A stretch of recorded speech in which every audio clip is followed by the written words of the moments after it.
Api di Bukit Menoreh. Cerita, Esa Mintarja. Audiobook, novel silat. Bab 171. Ketika Ki Jurumartani sampai ke pintu, ia pun berhenti dan menepi. Dipersilahkannya Kiai Gringsing melangkah mendahului masuk ke dalam bilik. Kiai Gringsing yang tidak menduga, termangu-mangu sejenak. Namun ia pun kemudian melangkahkan kakinya ke pintu bilik itu. Di depan pintu, ternyata langkahnya terhenti sejenak. Ketika ia melihat Ki Gede Pemanahan terbaring, wajahnya menegang. Apalagi ketika kemudian Ki Gede Pemanahan pun memandanginya pula. Untuk sesaat Kiai Gringsing berdiri diam di pintu bilik itu. Tetapi hanya sejenak. Kemudian wajahnya yang tegang itu pun menjadi cair kembali. Tetapi yang sekejap itu dapat ditangkap oleh Ki Jurumartani yang memiliki ketajaman batin. Bahkan Sumangkar yang tidak dapat melihat wajah Kiai Gringsing karena ia berada di belakangnya pun merasakan bahwa langkah Kiai Gringsing tertegun sejenak, bukan oleh karena wadaknya, tetapi justru karena sikap batinnya. Perlahan-lahan Kiai Gringsing mendekati pembaringan Ki Gede Pemanahan yang memandanginya dengan saksama. Seperti Ki Jurumartani, Ki Gede Pemanahan dicengkam oleh berbagai macam pertanyaan tentang orang yang menyebut dirinya Kiai Gringsing itu. Namun seperti juga Ki Jurumartani, Ki Gede Pemanahan tidak begitu tergesa-gesa. Seperti yang sudah diduganya, bahwa ia tidak akan dapat menemukan ciri-ciri lahiriah untuk mengenal orang yang dengan sengaja menyembunyikan diri, karena penyamaran lahirlah adalah pekerjaan yang mudah sekali dilakukan. Tetapi justru karena Ki Gede Pemanahan sedang mencari sesuatu pada tamunya, ia kemudian tergagap ketika tiba-tiba saja Kiai Gringsing telah berdiri di sampingnya sambil berdesis. "Maaf, Ki Gede Pemanahan, bahwa aku dan Adi Sumangkar telah mengganggu Ki Gede yang sedang beristirahat." Tidak, jawab Ki Gede terputus-putus. Silahkan, Kiai, jawab Ki Gede Pemanahan. Ia akan mencoba bangkit, tetapi ditahan oleh Kiai Gringsing sambil berkata, "Jangan, Ki Gede. Sebaiknya Ki Gede tetap berbaring. Agaknya Ki Gede benar-benar memerlukan istirahat sepenuhnya." Ki Gede mengurungkan niatnya. Namun terasa bahwa nafasnya telah memburu. Dengan sekuat tenaga ia mencoba menahan diri dan mengatur pernafasannya. Tetapi agaknya Ki Gede tidak segera berhasil. Bahkan terasa seakan-akan nafasnya menjadi sesak. Kiai Gringsing melihat gejala itu. Maka katanya kemudian sambil meraba tangan Ki Gede Pemanahan. "Berbaringlah seenaknya, Ki Gede. Ki Gede harus beristirahat lahir dan batin. Jangan memaksa diri berbuat sesuatu yang memerlukan tenaga. Baik tenaga bagi badan wadak, maupun tenaga bagi batin Ki Gede." Ki Gede menggeleng lemah. Jawabnya di antara deru nafasnya. "Tidak, Kiai, aku tidak berbuat apa-apa. Aku hanya berusaha untuk bangkit. Itu pun telah aku urungkan." "Itu adalah gerak lahiriah," sahut Kiai Gringsing. "Lalu maksud Kiai? Apakah Ki Gede tidak sedang memikirkan sesuatu yang dapat merampas banyak tenaga?" Ki Gede Pemanahan menarik nafas dalam-dalam. Dalam sekali. Agaknya pertanyaan Kiai Gringsing itu adalah pertanyaan yang wajar. Namun bagi Ki Gede Pemanahan, pertanyaan itu bagaikan suatu peringatan bahwa ia tidak perlu mencari sesuatu selain yang nampak oleh matanya. Sesuatu yang tidak kasat mata. Ternyata bukan Ki Gede Pemanahan saja yang dapat merasakan sentuhan serupa. Ki Jurumartani dan Ki Sumangkar pun merasakan pula peringatan yang lembut itu. Perlahan-lahan Ki Gede Pemanahan mulai dapat menguasai pernafasannya kembali. Tanpa disadarinya ia mengangguk-anggukan kepalanya perlahan-lahan. Katanya, "Kiai, bukankah aku tidak berbuat apa-apa dan tidak memikirkan apa-apa? Tentu saja aku tidak dapat membuktikan bahwa aku sedang mencoba mengosongkan perasaan dan pikiranku." Kiai Gringsing mengangguk-angguk pula. Jawabnya, "Syukurlah. Aku cemas bahwa Ki Gede Pemanahan terlampau berpikir tentang putranda. Aku sudah mendengar dari Raden Sutawijaya apa yang telah terjadi." Oh, Ki Gede yang tengah berbaring itu mengerutkan keningnya. Sesuatu bergetar di dalam dirinya. Bahkan ia bertanya kepada diri sendiri. Apakah benar yang dimaksud Kiai Gringsing itu seperti yang dikatakannya? Karena aku terlampau memikirkan Sutawijaya atau memikirkan teka-teki tentang diri orang tua itu? Ki Jurumartani dan Ki Sumangkar pun menarik nafas panjang. Mereka juga tergetar oleh kata-kata Kiai Gringsing. Seolah-olah ia ingin mengarahkan persoalan yang tidak nampak oleh indera itu pada Raden Sutawijaya yang memang sedang dibelit oleh persoalan yang rumit.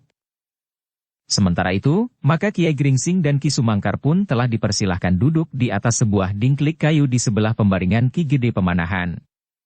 Ki Juru Martani yang duduk di tepi pembaringan itu pun kemudian berkata, "Kiai Gringsing, menurut pendengaran kami, Kiai adalah seorang yang memiliki kemampuan untuk mengobati berbagai macam penyakit.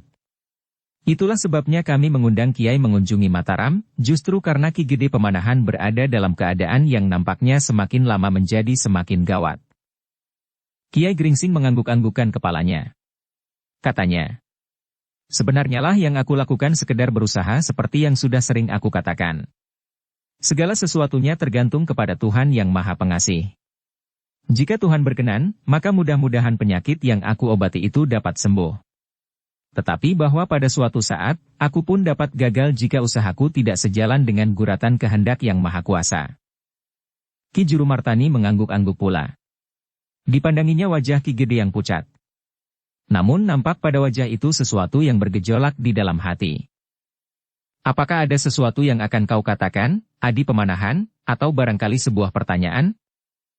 Ki Gede Pemanahan memandang wajah Ki Juru Martani. Namun kemudian ia menggeleng lemah. "Tidak, Kakang. Aku tidak ingin mengatakan dan menanyakan sesuatu." "Jika demikian, silahkan Kiai. Kiai dapat melihat keadaan Ki Gede Pemanahan. Silahkan berbuat sesuatu, mudah-mudahan yang Kiai lakukan itu akan berguna." Kiai Gringsing termangu-mangu sejenak. Namun ia pun kemudian mengangguk-angguk sekali lagi. Katanya, "Aku akan berusaha, Ki Juru. Tetapi Ki Gede Pemanahan pun harus membantu aku berusaha sebaik-baiknya." Ki Gede mengerutkan keningnya. Jawaban Kiai Gringsing itu telah menyentuh perasaannya pula. Seakan-akan ia dihadapkan pada sebuah cermin. Dan ia melihat dirinya sendiri yang nampaknya sedang berputus asa. Namun Ki Gede Pemanahan tidak segera menyahut. Tetapi tatapan matanya yang sayu bagaikan tersangkut pada atap bilik itu. Kiai Gringsing pun kemudian mendekatinya. Perlahan-lahan ia meraba-raba pergelangan tangan Ki Gede Pemanahan. Kemudian meraba dadanya dan lambungnya.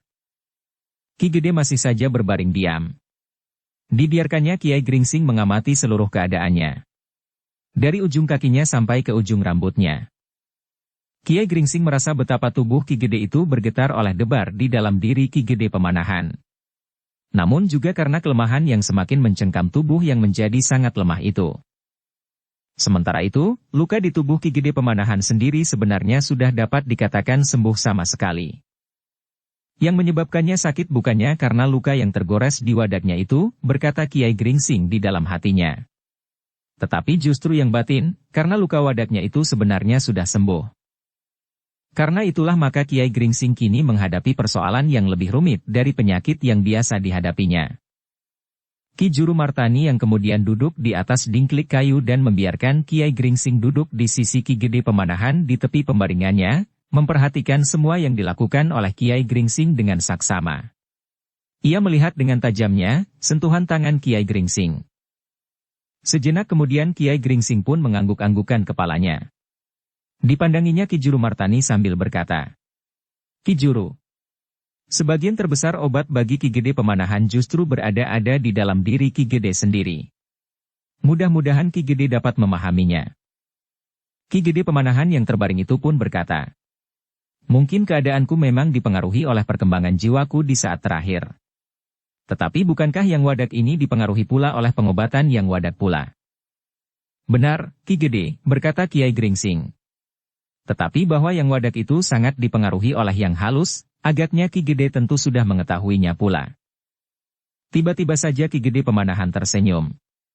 Lalu, "Jika demikian, maka kau adalah seorang dukun yang sebenarnya pandai. Kau melihat bahwa wadakku sudah tidak mampu lagi mengatasi kelemahan jiwaku. Dan itulah yang kau lihat sekarang ini." Kiai Gringsing memandang Ki Juru Martani sejenak, lalu katanya, "Tentu bukan demikian, Ki Gede. Bukankah yang wadak dan yang halus itu saling mempengaruhi dan saling mendorong selama masih ada keserasian, keseimbangan nalar dan budi?" "Benar, Kiai," jawab Ki Gede. Tetapi nalar dan budi yang pribadi kadang-kadang tidak dapat melepaskan diri dari hubungan dalam bebrayan yang luas. Mungkin dengan mementingkan diri sendiri kita dapat melepaskan pengaruh lingkungan kita. Tetapi bahwa di dalam bebrayan itu kita diselubungi oleh kepentingan yang saling mengisi, yang mementingkan diri sendiri dan yang nampaknya dipengaruhi oleh pertimbangan pengaruh lingkungan tetapi yang sebenarnya juga karena dorongan kepentingan sendiri semata-mata, bahkan yang nampaknya sebuah pengorbanan bagi sesama. Tetapi arti yang sebenarnya adalah pamrih yang terselubung. Kiai Gringsing mengerutkan keningnya. Sekilas dipandanginya wajah Ki Jurumartani dan Ki Sumangkar yang menegang. Namun kemudian jawabnya. Ki Gede. Tidak ada hubungan yang dapat lepas sama sekali dari kepentingan sendiri. Pengorbanan yang tulus bagi sesama memang harus dilandasi dengan perbuatan yang tanpa pamrih.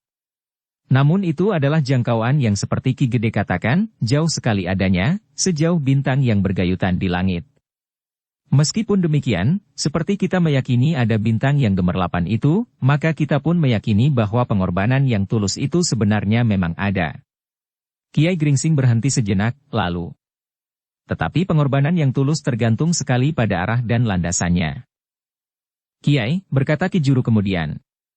Jika arah dan landasan itu kuat, maka apakah yang tulus itu dapat merupakan beban pada yang wadak? Kiai Gringsing menggelengkan kepalanya. Katanya, itu adalah tangan kekuasaan yang tidak kasat mata. Tetapi menurut jangkauan nalar yang picik seharusnya tidak. Namun bahwa yang pasrah itu dapat mengabaikan usaha lahiriah itulah agaknya yang dapat membebani wadaknya. Tetapi seperti yang sudah aku katakan semuanya tergantung sekali kepada tangan yang maha kasih adanya. Dan Kiai melihat yang manakah yang Kiai hadapi sekarang? Wajah Kiai Gringsing menegang. Dipandanginya wajah Ki Juru sejenak, lalu katanya. Jawaban itu ada pada Ki Gede Pemanahan sendiri. Mereka yang ada di dalam bilik itu melihat Ki Gede Pemanahan tersenyum. Katanya. Pengorbanan yang tidak berarti seharusnya tidak disebut sebagai pengorbanan.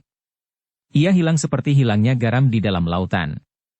Tetapi jika itu memberikan kepuasan jiwa, maka apakah salahnya jika itulah yang diberikannya? Meskipun demikian, kita dapat mengadakan pertimbangan. Langkah yang manakah yang akan lebih berarti, sahut Kiai Gringsing. Adakah dalam keadaan tertentu, di dalam gejolak jiwa yang miskin akan keseimbangan, ada juga pertimbangan itu? Kiai, apakah juga memberikan arti yang lebih jika seseorang menghindar dari dirinya sendiri? Pertanyaan itu telah mengejutkan Kiai Gringsing. Sejenak wajahnya menjadi tegang dan kerut-merut di keningnya menjadi bertambah dalam. Namun semua itu hanya terjadi dalam beberapa kejap saja. Wajah itu pun kemudian menjadi pulih kembali seperti tidak terjadi sesuatu. Ki Jurumartani, Ki Gede Pemanahan, dan Ki Sumangkar melihat dengan jelas perubahan wajah Kiai Gringsing. Tetapi mereka sama sekali tidak memberikan tanggapan apapun juga. Aku tidak mengerti maksud Ki Gede Pemanahan, berkata Kiai Gringsing kemudian. Adakah seseorang dapat menghindari dari dirinya sendiri? Dan apakah hubungannya dengan keadaan Ki Gede Pemanahan sekarang ini? Ki Gede Pemanahan tersenyum. Namun wajahnya yang pucat menjadi semakin pucat. Katanya perlahan-lahan. Kiai. Mungkin Kiai berpendapat bahwa sebaiknya aku memberikan arti yang lebih besar bagi hidupku. Jika aku tidak membiarkan diriku hanyut dalam keadaanku sekarang, maka langkah yang akan aku ambil tentu memberikan lebih banyak arti daripada keadaanku sekarang. Kiai Gringsing menganggukkan kepalanya. Kiai. Aku tidak dapat menghindar dari perasaan yang mencengkam. Dan inilah kelemahanku sekarang ini. Namun kadang-kadang seseorang akan menjadi lebih berarti jika ia tidak memberikan arti apa-apa lagi bagi masa-masa selanjutnya. Itu mirip dengan sikap putus asa. Memang yang tidak berbuat sesuatu itu lebih bermanfaat dari langkah yang salah. Namun tidak sebaiknya usaha yang dipertimbangkan dengan masak itu terhenti sama sekali. Kiai mungkin benar. Tetapi bagaimana dengan pertanyaanku? Apakah akan memberikan arti yang lebih jika seseorang menghindar dari dirinya sendiri? Kiai Gringsing menggelengkan kepalanya. Jawabnya. Tentu tidak. Tetapi, jika jalan itu ditempuh pula, desak Ki Gede Pemanahan. Kiai Gringsing masih menggeleng. Aku kira tidak ada seorang pun yang akan melakukannya dengan tujuan yang pasti. Maksud Kiai, jika itu terjadi adalah semata-mata kerana tidak ada lagi pegangan. Kiai Gringsing tidak segera menjawab. Dan Ki Gede Pemanahan mendesaknya pula. Apakah itu juga berarti bahwa sikap itu mirip dengan sikap putus asa? Perlahan-lahan kepala Kiai Gringsing terangguk kecil. Suaranya menjadi datar dan dalam. Ki Gede benar. Jika ada orang yang menghindar dari dirinya sendiri, maka orang itu sudah berada di ambang pintu keputusasaan. Setidak-tidaknya orang itu telah kehilangan cita-citanya.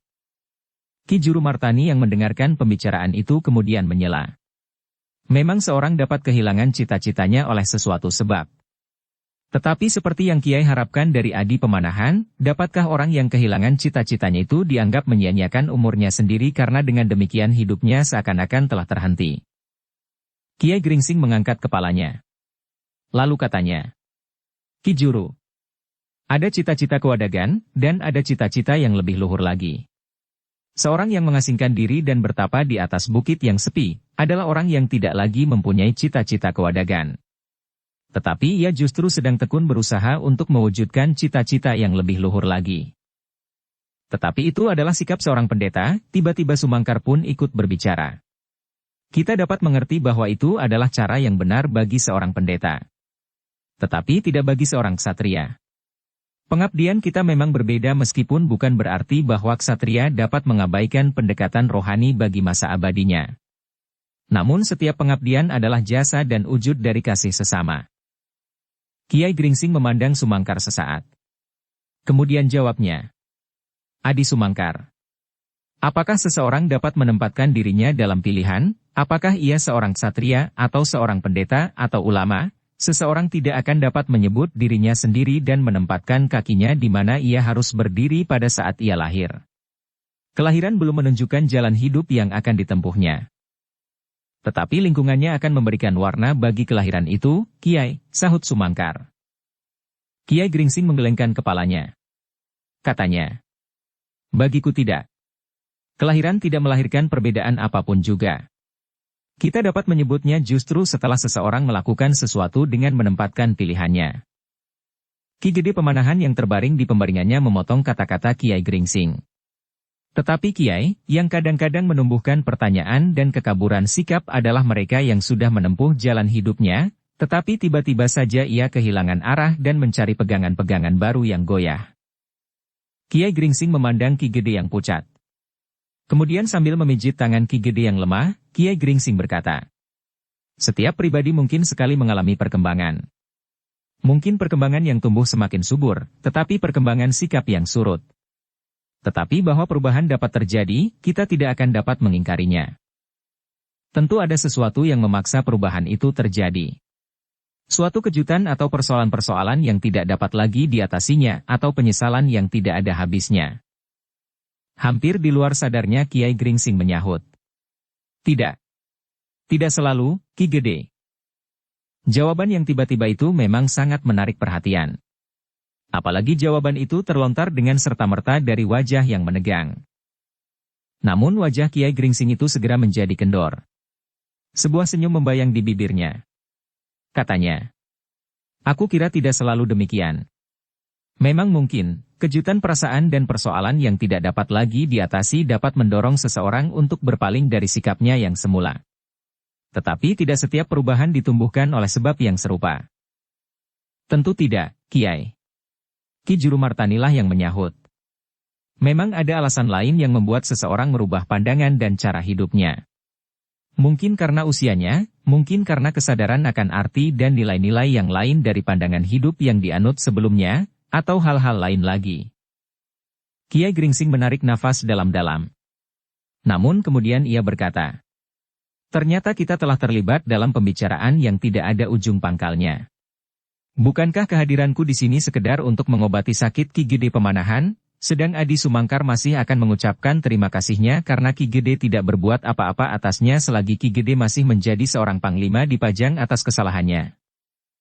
Ki Gede Pemanahan memandang Sumangkar sejenak. Katanya, ia sudah mengucapkan terima kasih pada saat itu. Pada saat aku masih berada di Pajang. Ia mengucapkan terima kasih pula ketika aku menyerahkan kembali senjatanya yang aneh, yang merupakan kembarnya senjata macan kepatihan. Karena itu, ia tidak perlu menambah dengan ucapan terima kasih yang lain. Bahkan sekarang akulah yang harus menyampaikan terima kasih kepadanya, karena ia telah ikut serta bersama Sutawijaya menembus ke dalam sarang Panembahan Agung yang tidak terlawan itu. Tetapi Ki Sumangkar menggelengkan kepalanya. Aku tidak banyak berbuat apa-apa. Dan Panembahan Agung bukannya orang yang tidak terlawan. Jika Ki Gede Pemanahan sempat menjumpainya, maka Ki Gede pun akan dapat menundukkannya. Ki Gede menggelengkan kepalanya. Katanya, tanpa akan sulit bagi Sutawijaya untuk dapat keluar lagi dari jebakan yang mereka pasang. Aku sudah mendengar semuanya. Ki Sumangkar tidak menjawab. Tetapi kepalanya terangguk-angguk kecil. Namun dalam pada itu, Ki Gede Pemanahan pun berkata seterusnya. Dan disitulah Ki Sumangkar dan Kiai Gringsing menunjukkan bahwa bagaimanapun juga, kalian masih tetap seorang ksatria. Kalian mengabdikan diri kalian bagi kesejahteraan sesama. Ah, desis Kiai Gringsing. Kita akan terlibat lagi dalam pembicaraan yang tidak berujung pangkal.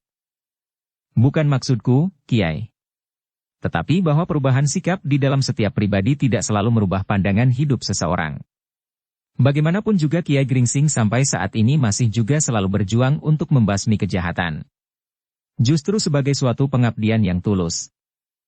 Bagiku, yang aku lakukan bukannya suatu perubahan sikap atau cara pengabdian. Sejak masa mudaku, aku telah menempuh jalan yang sama. Ki Gede Pemanahan mengangguk-angguk. Sekilas ditatapnya wajah Ki Juru Martani. Namun Ki Gede Pemanahan itu menjadi heran. Agaknya ada sesuatu yang menarik perhatian Ki Juru Martani. Karena itulah, Ki Gede Pemanahan pun segera berkata untuk menarik perhatian Kiai Gringsing. Maksudku, Kiai. Kiai dapat memberikan pengabdian dengan menolong sesama dengan ilmu obat-obatan yang Kiai miliki. Tetapi pada suatu saat Kiai menyelamatkan seseorang dari tangan-tangan yang hitam dengan ilmu olah kanuragan yang mantap. Ah, sudahlah, Ki Gede, berkata Kiai Gringsing sambil tersenyum. Tetapi apakah aku sudah dapat mulai dengan suatu usaha untuk berbuat sesuatu atas Ki Gede Pemanahan? Mungkin aku masih memerlukan beberapa jenis tumbuh-tumbuhan. Empon-empon atau akar-akaran. Grandel dari akar, batang, kulit, daun sampai kepada bunga dan buahnya. Aku harus melumatkannya dan mengambil airnya. Barangkali obat itu dapat menyejukkan tubuh Ki Gede untuk sementara. Ki Gede tidak menyahut. Sekilas dipandanginya Ki Juru Martani yang menarik nafas dalam-dalam. Namun tampak pada wajahnya bahwa sesuatu sedang bergejolak di dalam hatinya. Ketika ia melihat Kiai Gringsing masih saja memijit-mijit tubuh Ki Gede, maka tiba-tiba katanya. Kiai, jika Kiai memerlukan, biarlah Kiai menyuruh 1-2 orang pelayan yang barangkali juga mengerti serba sedikit tentang obat-obatan. Barangkali Kiai tinggal menyebut jenisnya. Biarlah mereka mencarinya. Tetapi Kiai Gringsing menggelengkan kepalanya. Katanya. Aku tidak boleh keliru, Ki Juru. Karena itu, aku sendiri akan mencarinya meskipun pelayan itu dapat menyertaiku dan menunjukkan kemana aku harus mencari di kebun belakang atau di pinggir sungai. Ki Juru Martani mengerti bahwa Kiai Gringsing harus yakin bahwa dedaunan, akar-akaran dan barangkali empon-empon atau jenis yang lain itu tidak boleh keliru. Namun hal itu ada baiknya karena dengan demikian ia akan dapat berbicara dengan Ki Gede Pemanahan tentang sesuatu yang sangat menarik perhatiannya atas Kiai Gringsing yang dibayangi oleh rahasia pribadinya itu. Karena itu, maka Ki Juru Martani pun kemudian berkata kepada Kiai Gringsing. Baiklah, Kiai. Jika memang demikian, biarlah seseorang mengantar Kiai dan menunjukkan di mana Kiai mendapat jenis-jenis tumbuh-tumbuhan yang Kiai perlukan. Demikianlah. Maka Kiai Gringsing pun kemudian diantar oleh Ki Juru Martani keluar bilik itu setelah Ki Gede Pemanahan menyebut seseorang yang akan dapat melayani Kiai Gringsing di dalam memilih jenis dedaunan yang diperlukan. Oleh Ki Juru Martani maka disuruhnya seorang pelayan memanggil orang yang diperlukannya dan kemudian menyerahkannya kepada Kiai Gringsing. Silahkan Kiai. Orang ini juga mengerti serba sedikit tentang jenis-jenis dedaunan dan empon-empon yang dapat dijadikan obat, sehingga barangkali ia akan dapat menunjukkan di mana Kiai harus mencari obat-obatan itu. Baik, Ki Juru. Mudah-mudahan aku dapat menemukannya dan barangkali dapat sedikit menolong. Kiai Gringsing berhenti sejenak. Ada sesuatu yang akan dikatakannya. Tetapi agaknya Kiai Gringsing ragu-ragu. Ki Juru Martani adalah seorang yang mempunyai tanggapan yang cukup tajam. Karena itu maka ialah yang kemudian bertanya. Kiai, apakah ada sesuatu yang akan Kiai katakan tentang Ki Gede Pemanahan yang sedang sakit itu? Kiai Gringsing menarik nafas dalam-dalam. Katanya. Ki Juru. Semuanya memang tergantung kepada kekuasaan Tuhan Yang Maha Kuasa. Tetapi baiklah aku mengatakan kepada Ki Juru bahwa sakit Ki Gede Pemanahan sudah menjadi terlampau parah. Hanya karena Ki Gede Pemanahan adalah seorang prajurit yang luar biasa dan mempunyai kelebihan yang jauh melampaui ketahanan jasmaniah orang kebanyakan, maka Ki Gede Pemanahan masih dapat berbicara dengan lancar dan bahkan masih dapat tersenyum dan sedikit bergurau. Tetapi bagi manusia biasa yang lain, jika ia mengalami sakit seperti itu, maka orang itu tentu sudah kehilangan segala kemampuan ketahanan jasmaniahnya. Bahkan mungkin ia sudah kehilangan kesadaran dan harapan sama sekali untuk dapat sembuh. Ki Juru Martani mengerutkan keningnya. Sebenarnya ia pun sudah melihat kemungkinan serupa itu. Tetapi keterangan Kiai Gringsing, seseorang yang khusus mempelajari masalah-masalah serupa itu, menambah keyakinannya bahwa Ki Gede Pemanahan berada di dalam keadaan yang gawat. Dan seperti Kiai Gringsing, Ki Juru pun mengetahui bahwa penyakit yang sebenarnya dari Ki Gede Pemanahan telah datang dari dirinya sendiri. Kiai, berkata Ki Juru. Aku tahu kecemasan Kiai. Tetapi kita memang berwenang untuk berusaha. Adalah goncangan perasaan yang tidak dapat dibayangkan telah melanda hati Ki Gede Pemanahan. Ia adalah seorang prajurit bahkan seorang panglima wiratamtama. Ki Gede Pemanahan adalah orang yang paling disegani lawan di peperangan. Namun agaknya kali ini persoalannya tidak dapat dihadapinya dengan pedang. Dengan demikian maka Ki Gede pun telah dicengkam oleh kerisauan, kegusaran, dan berbagai macam perasaan yang lain tanpa dapat disalurkannya keluar dari dirinya. Kiai Gringsing mengangguk-angguk. Katanya. Demikianlah agaknya sehingga pengobatan yang bersifat wadag harus disertai dengan pengobatan yang lain, yang barangkali Ki Juru Martani jauh lebih mengerti daripadaku. Bukan jauh lebih mengerti, Kiai. Tetapi aku akan berusaha. Mataram sudah mulai nampak besar. Karena itu, maka sebaiknya Ki Gede segera sembuh meskipun sifatnya hanya sekedar penundaan waktu, agar ia dapat melihat Mataram dalam keseluruhan sebelum saat terakhir itu benar-benar merenggutnya dari tanah garapan yang besar ini. Kiai Gringsing memandang Ki Juru sejenak, lalu. Kita akan berusaha bersama-sama. Baiklah aku mohon diri, Ki Juru. Mudah-mudahan aku mendapatkan yang aku perlukan. Demikianlah Kiai Gringsing kemudian meninggalkan halaman rumah Ki Gede Pemanahan. Kedua muridnya pun tidak ditinggalkannya.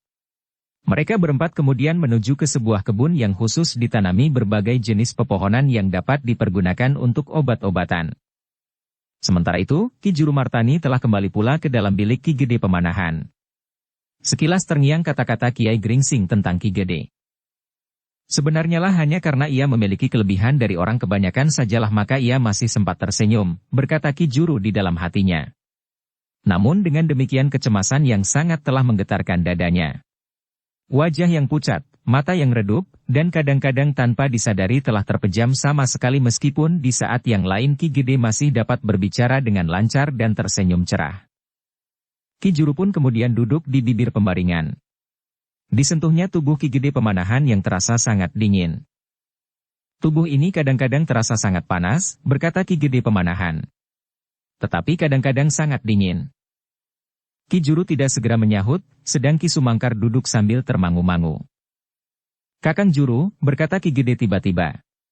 Aku melihat ada sesuatu yang sangat menarik perhatian Kakang pada Kiai Gringsing. Apakah Kakang menemukan sesuatu adanya? Ki Juru mengerutkan keningnya, lalu. Adi. Aku memang melihat sesuatu. Selagi ia memijit-mijit tangan Adi Pemanahan. Aku melihat sebuah goresan pada pergelangan tangannya. Goresan yang mengingatkan aku kepada sesuatu yang pernah aku kenal, meskipun mungkin aku tidak dapat mengambil kepastian bahwa yang pernah aku kenal itu adalah yang tergores di tangan dukun tua itu. Wajah Ki Gede Pemanahan menjadi tegang sejenak. Demikian pula Sumangkar. Mereka adalah orang-orang tua yang memiliki pengetahuan yang luas dan pengenalan atas berbagai masalah yang pernah terjadi di pusat pimpinan pemerintahan sejak akhir dari pemerintahan Demak. Kakang Juru, bertanya Ki Gede Pemanahan. apakah yang sudah Kakang lihat pada tangan Kiai Gringsing? Adi, berkata Ki Juru. Ketika lengan baju Kiai Gringsing tersingsing sedikit, aku melihat guratan di pergelangan tangannya. Guratan apa Ki Juru? Sumangkar pun menjadi kurang sabar. Tidak begitu jelas. Tetapi rasa-rasanya aku pernah mengenalnya. Ki Juru berhenti sejenak, lalu. Di pergelangan tangan itu tergurat sebuah gambar cakra kecil, yang tersangkut pada ujung cambuk. Cakra, hampir berbareng Ki Sumangkar dan Ki Gede Pemanahan berdesis. Bahkan Ki Gede yang terkejut mengangkat kepalanya. Namun Ki Juru dengan tenang menahannya dan berkata, "Jangan bangkit, Adi."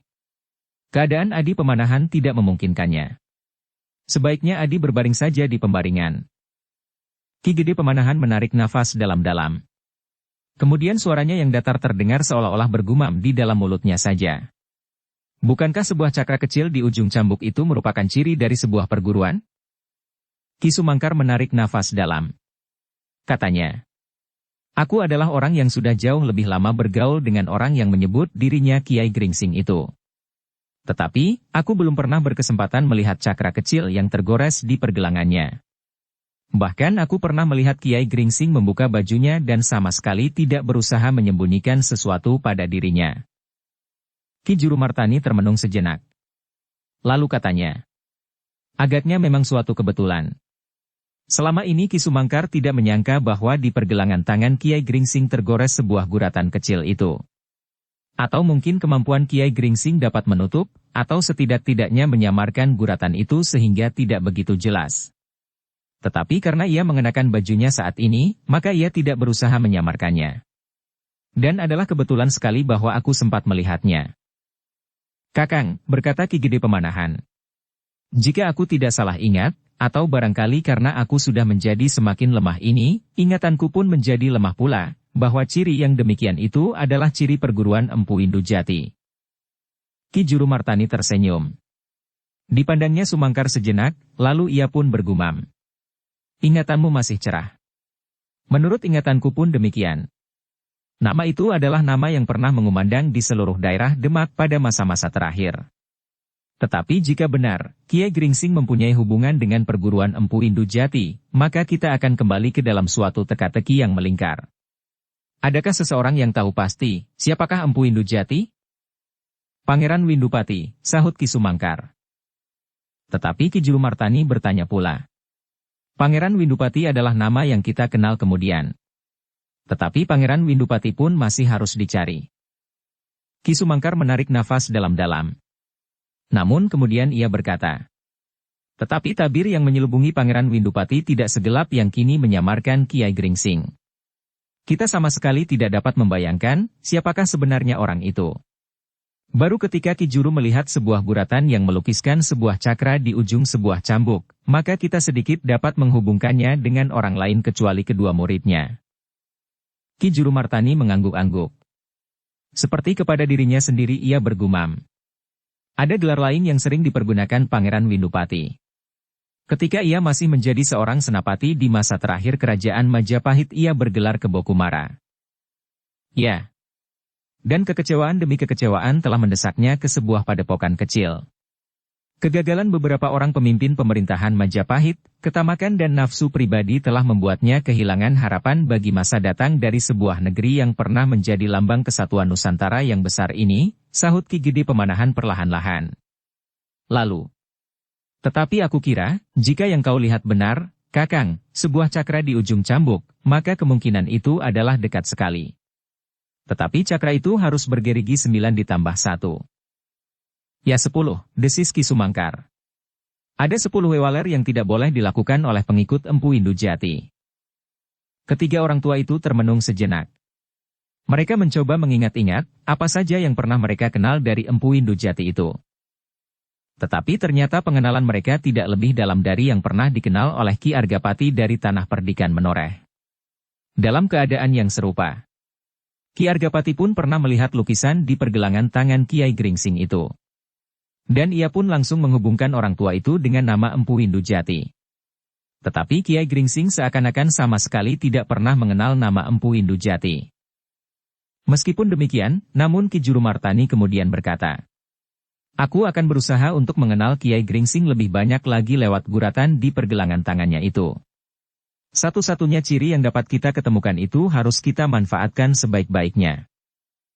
Ki Gede Pemanahan yang sedang sakit itu mengangguk-anggukan kepalanya, sedang Ki Sumangkar merenung sambil menundukkan wajahnya. Ia ingin dapat melihat apa yang telah dilihat oleh Ki Juru Martani. Agaknya, Ki Juru memang mempunyai ketajaman melampaui dirinya. Meskipun ia pernah bergaul lebih lama dengan Kiai Gringsing, tetapi ia tidak pernah berkesempatan untuk melihat guratan di pergelangan tangan itu. Dalam pada itu, Kiai Gringsing dan kedua muridnya diantar oleh seorang yang sedikit banyak juga mengenal berbagai jenis pepohonan dan dedaunan yang dapat dipergunakan sebagai obat, sedang sibuk mencari di antara berbagai macam jenis tanaman tersebut.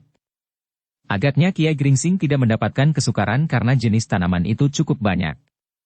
Apa yang disebutnya, orang yang melayaninya dapat menunjukkannya.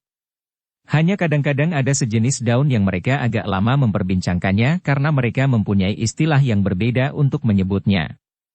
Namun setelah mereka menemukan daunnya, maka mereka pun segera sependapat. Tetapi di dalam penggunaannya, reramuan dan campurannya, pengetahuan Kiai Gringsing ternyata jauh lebih luas dari orang yang melayaninya. Karena itulah maka orang yang melayani menjadi sangat senang karena dengan demikian ia dapat menambah pengetahuannya. Apalagi Kiai Gringsing agaknya memang tidak merahasiakan beberapa jenis reramuan. Hanya jika memungkinkan timbulnya bahaya dari reramuan itu, Kiai Gringsing tidak memberitahukannya lebih banyak lagi. Misalnya ramuan yang harus dicampur dengan berbagai macam bisa atau racun. Yang apabila campurannya tidak mapan dalam perbandingan yang benar, akan dapat membuat obat itu justru sangat berbahaya. Dengan demikian maka Kiai Gringsing pun bekerja dengan tekun dilayani oleh orang yang telah ditunjuk oleh Ki Gede Pemanahan dibantu oleh kedua muridnya. Mereka menyusup di antara berbagai jenis dedaunan yang memang ditanam di tempat tersendiri untuk kepentingan obat-obatan. Selama itu, Ki Demang Sangkal Putung lebih senang duduk sambil minum dan saling bercerita dengan beberapa orang yang mengawaninya. Mereka bercerita tentang usaha membuat saluran air, membuat bendungan dan menyusun hubungan antara padesan yang satu dengan yang lain. Tetapi pengalamanku tidak lebih dari menyusun tata padesan yang kecil dan sempit, berkata Ki Demang kepada kawannya berbicara. Beberapa orang yang datang sengaja menemaninya. Tetapi pengalaman Ki Demang sangat berguna bagi kami yang baru mulai ini, berkata salah seorang dari mereka yang menemaninya. Kisanak baru mulai di Mataram ini. Tetapi sebelumnya Kisanak tentu sudah memiliki pengalaman yang luas. Pengalaman mengenai tata kota dan padesan. Orang itu tersenyum. Katanya, aku sebelumnya hanya seorang prajurit di medan perang. Sekarang aku harus mempelajari seluk-beluk tata kota sehingga hal ini benar-benar merupakan hal yang baru bagiku. Ki Demang memandang orang itu sambil tersenyum. Kepalanya kemudian terangguk-angguk sambil berkata, bagaimanapun juga, Kisanak akan segera menguasai persoalan yang Kisanak hadapi. Dengan demikian maka pembicaraan mereka itu bergeser dari satu persoalan ke persoalan yang lain. Dan satu kesulitan kepada yang lain yang masih harus diatasi untuk menyusun kota Mataram yang luas dan ramai. Mataram harus memenuhi syarat sebagai kota yang memuat segala macam kegiatan. Mataram harus sedikitnya menyamai Pati dan bahkan menyamai Pajang, berkata orang itu. Ki Demang mengerutkan keningnya. Sedikit banyak ia juga merasakan nafas persaingan antara Mataram, Pati yang sudah lebih dahulu berkembang dan ramai, dan Pajang sendiri sebagai pusat pemerintahan. Namun rencana perkembangan kota Mataram memang mempunyai persoalannya tersendiri. Meskipun demikian orang-orang yang bekerja tanpa mengenal lelah itu agaknya akan segera dapat mengatasinya. Daerah yang ternyata masih tergenang air di musim basah, harus mendapatkan cara yang tepat menyalurkan air sehingga daerah itu menjadi kering. Tetapi sebaiknya daerah persawahan yang luas harus mendapat pengairan yang ajek di musim kering. Dengan demikian maka daerah itu akan dapat ditanami padi sepanjang tahun. Tidak hanya di musim hujan saja. Tetapi juga penguasaan banjir dan tanggul memerlukan pemikiran. Sungai yang nampaknya tidak begitu besar, bahkan di musim kering airnya tidak lebih tinggi dari mata kaki di musim hujan dapat mendatangkan bencana jika tidak dipersiapkan sebaik-baiknya untuk menguasainya. Pembicaraan itu pun kemudian terputus ketika kemudian Kiai Gringsing dan kedua muridnya datang menghampiri mereka yang sedang sibuk berbicara tentang tata kota. Kiai Gringsing agaknya sudah mendapat bahan obat-obatan secukupnya, sehingga ia tinggal meramunya dan kemudian membawanya kepada Ki Gede Pemanahan. Bagaimana dengan penyakit Ki Gede itu, Kiai? Bertanya Ki Demang. Kiai Gringsing menarik nafas dalam-dalam. Tetapi ia hanya menjawab, "Aku akan segera mencoba mengobatinya. Mudah-mudahan saja aku dapat berguna di sini." Ki Demang mengerutkan keningnya. Ia merasakan nada yang kurang meyakinkan pada kata-kata Kiai Gringsing itu. Namun Ki Demang tidak bertanya lebih banyak lagi. Dalam pada itu, Kiai Gringsing pun kemudian tidak segera kembali ke dalam bilik Ki Gede, ia masih harus meramu obatnya. Karena itu, maka ia pun kemudian berpesan agar disampaikan kepada Ki Gede, bahwa ia masih harus menyiapkan obatnya lebih dahulu. Karena itulah maka yang kemudian dipersilahkan memasuki bilik Ki Gede yang sedang sakit itu adalah Ki Demang dan kedua murid Kiai Gringsing. Tetapi mereka tidak terlalu lama berada di dalam bilik itu, karena Ki Demang pun kemudian menyadari bahwa Ki Gede harus banyak beristirahat. "Ki Demang," berkata Ki Gede Pemanahan kemudian, "aku sangat berterima kasih atas kunjungan ini. Kita adalah tetangga yang dekat, Sangkal Putung terletak tidak begitu jauh dari Mataram yang sedang berkembang ini. Karena itu pada suatu saat kita tentu akan banyak bekerja bersama-sama untuk kepentingan bersama pula." "Ah," desah Ki Demang. "Tentu ada perbedaan. Aku adalah seorang Demang di Sangkal Putung. Aku sudah tidak tahu lagi berapa keturunan dari leluhurku yang telah menjabat tugas ini. Sejak pemerintahan masih belum berpindah dari Demak. Dan untuk seterusnya Sangkal Putung akan tetap menjadi sebuah kademangan yang kecil seperti sekarang. Agaknya berbeda sekali dengan Mataram. Bukan karena rakyat Sangkal Putung tidak mau bekerja memperluas tanah garapan dengan membuka hutan di sekitarnya, tetapi di Sangkal Putung tidak ada seseorang seperti Ki Gede Pemanahan yang disuyuti oleh rakyat Pajang dan tidak ada anak muda seperti Raden Sutawijaya yang bergelar Mas Ngabehi Loring Pasar, putra angkat Kanjeng Sultan di Pajang. Nama-nama itulah yang memungkinkan Mataram akan menjadi besar dan berkembang terus." Ki Gede tersenyum. Dan Ki Demang berkata seterusnya, "Apalagi di sini ada Ki Juru Martani. Meskipun secara resmi Ki Juru bukan seorang pemimpin di pusat pemerintahan Pajang, tetapi pengaruhnya atas Kanjeng Sultan dan bahkan atas para pemimpin di Pajang cukup besar." "Kau memuji, Ki Demang.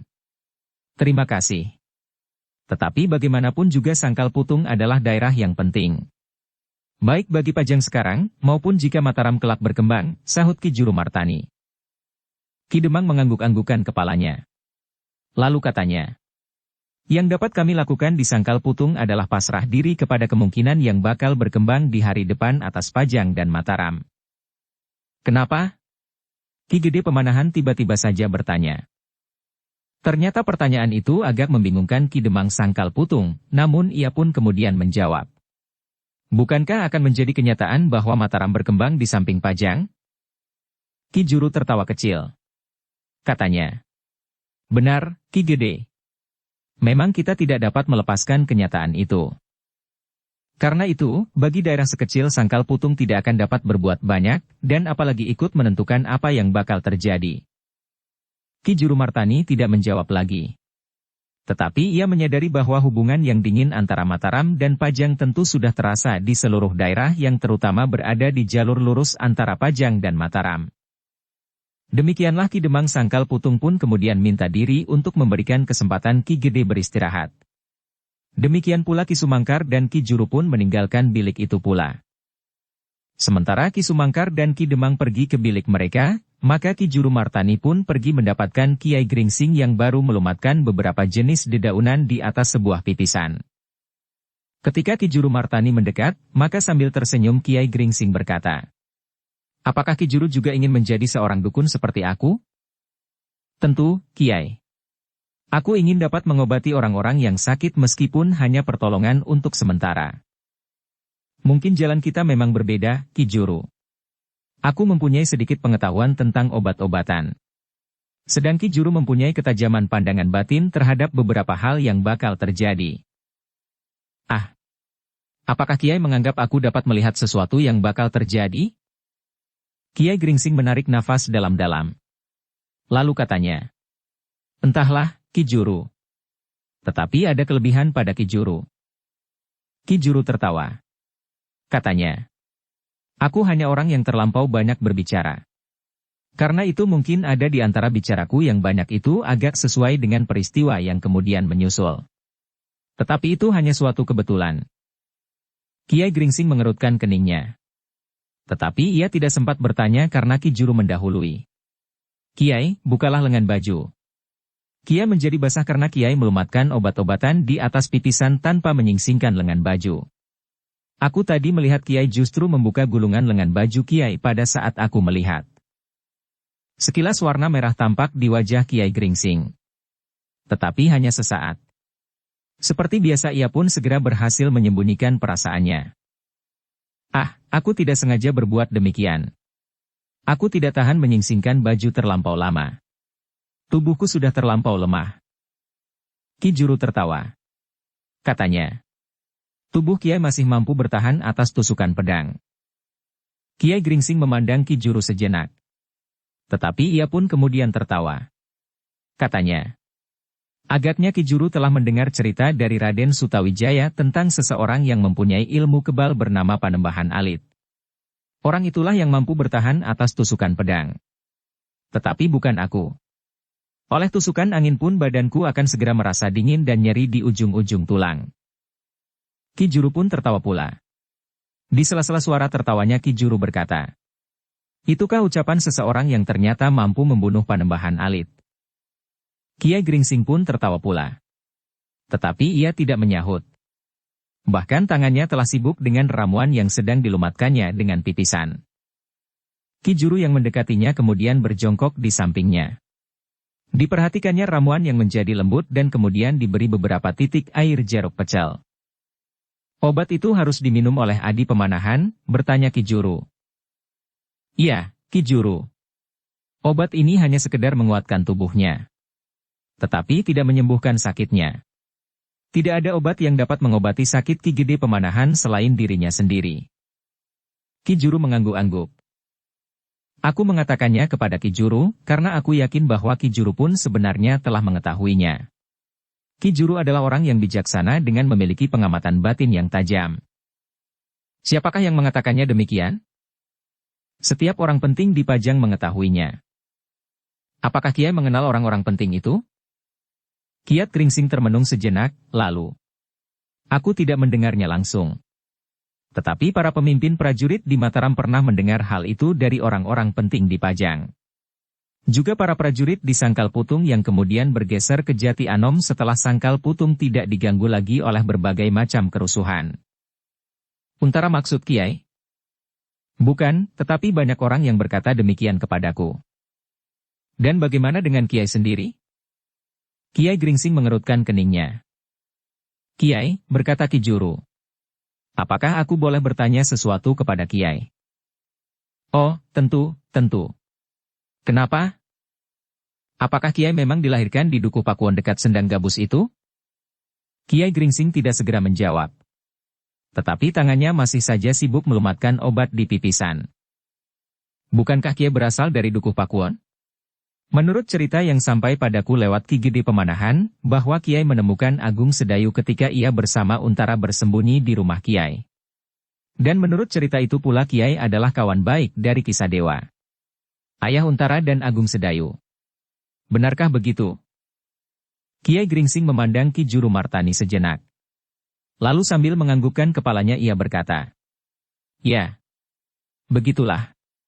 Aku kenal Kisah Dewa dari Jati Anom sebelum ia meninggal. Dan Untara telah mengenalku pula pada waktu itu. Kiai, apakah sejak kanak-kanak Kiai berada di Dukuh Pakuwon, atau Kiai merupakan pendatang bagi padukuhan itu? Kiai Gringsing tidak segera menyahut. Ditatapnya dedaunan yang bergerak di kejauhan, sehingga tanpa disadarinya maka tangannya pun terhenti pula.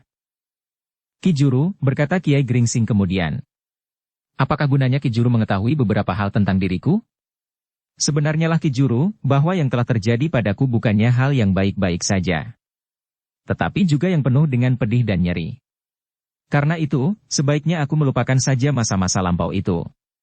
Tetapi jika Ki Juru ingin tahu, secara kasar dapat aku katakan bahwa aku adalah anak kabur kanginan, berkandang langit berselimut mega.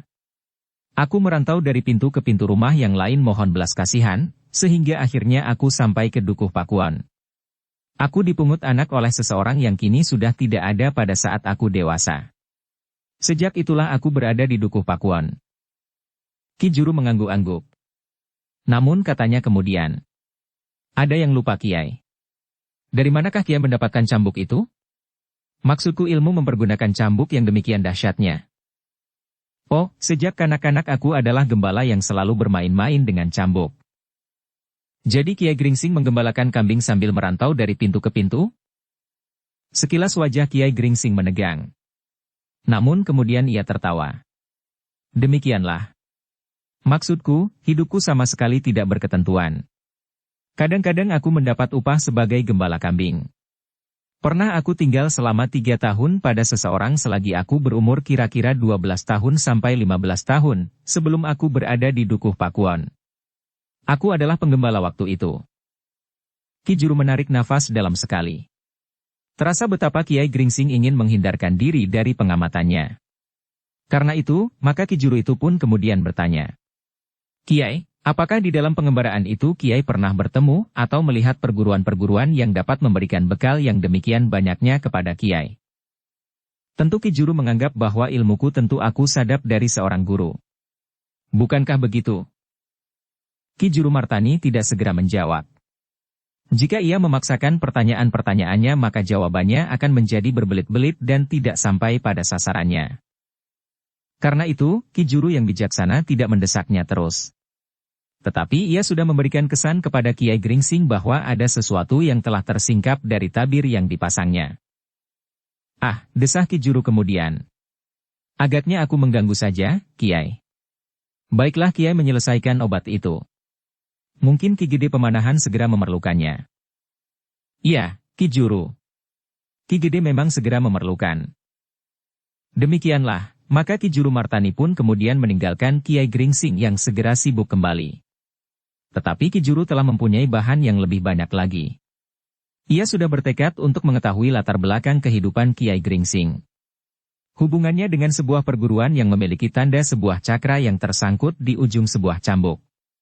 Tetapi tentu tidak dapat dengan serta-merta. Sehari itu, maka Kiai Gringsing telah menyiapkan obat yang dapat menambah kekuatan tubuh Ki Gede Pemanahan. Kiai Gringsing dengan berterus terang mengatakan bahwa yang dibuatnya itu belumlah obat yang sebenarnya, karena ia masih harus menemukan sakit Ki Gede yang sebenarnya. Tetapi dalam pada itu, Kiai Gringsing pun berkata, obat yang aku buat itu sekedar untuk menambah daya tahan jasmaniah Ki Gede. Tetapi obat yang paling baik akan datang dari Ki Gede sendiri. Ki Gede tersenyum. Tetapi rasa-rasanya senyumnya adalah senyum yang terlampau dalam. Seolah-olah wajah itu diselubungi oleh dinding yang tinggi, yang di dalamnya nampak semakin lama menjadi semakin buram. Namun dalam pada itu, sebenarnya lah bahwa Kiai Gringsing sendiri telah didesak ke dalam persoalannya yang selama ini tidak pernah nampak pada permukaan hatinya, karena ia selalu mencoba menyembunyikannya.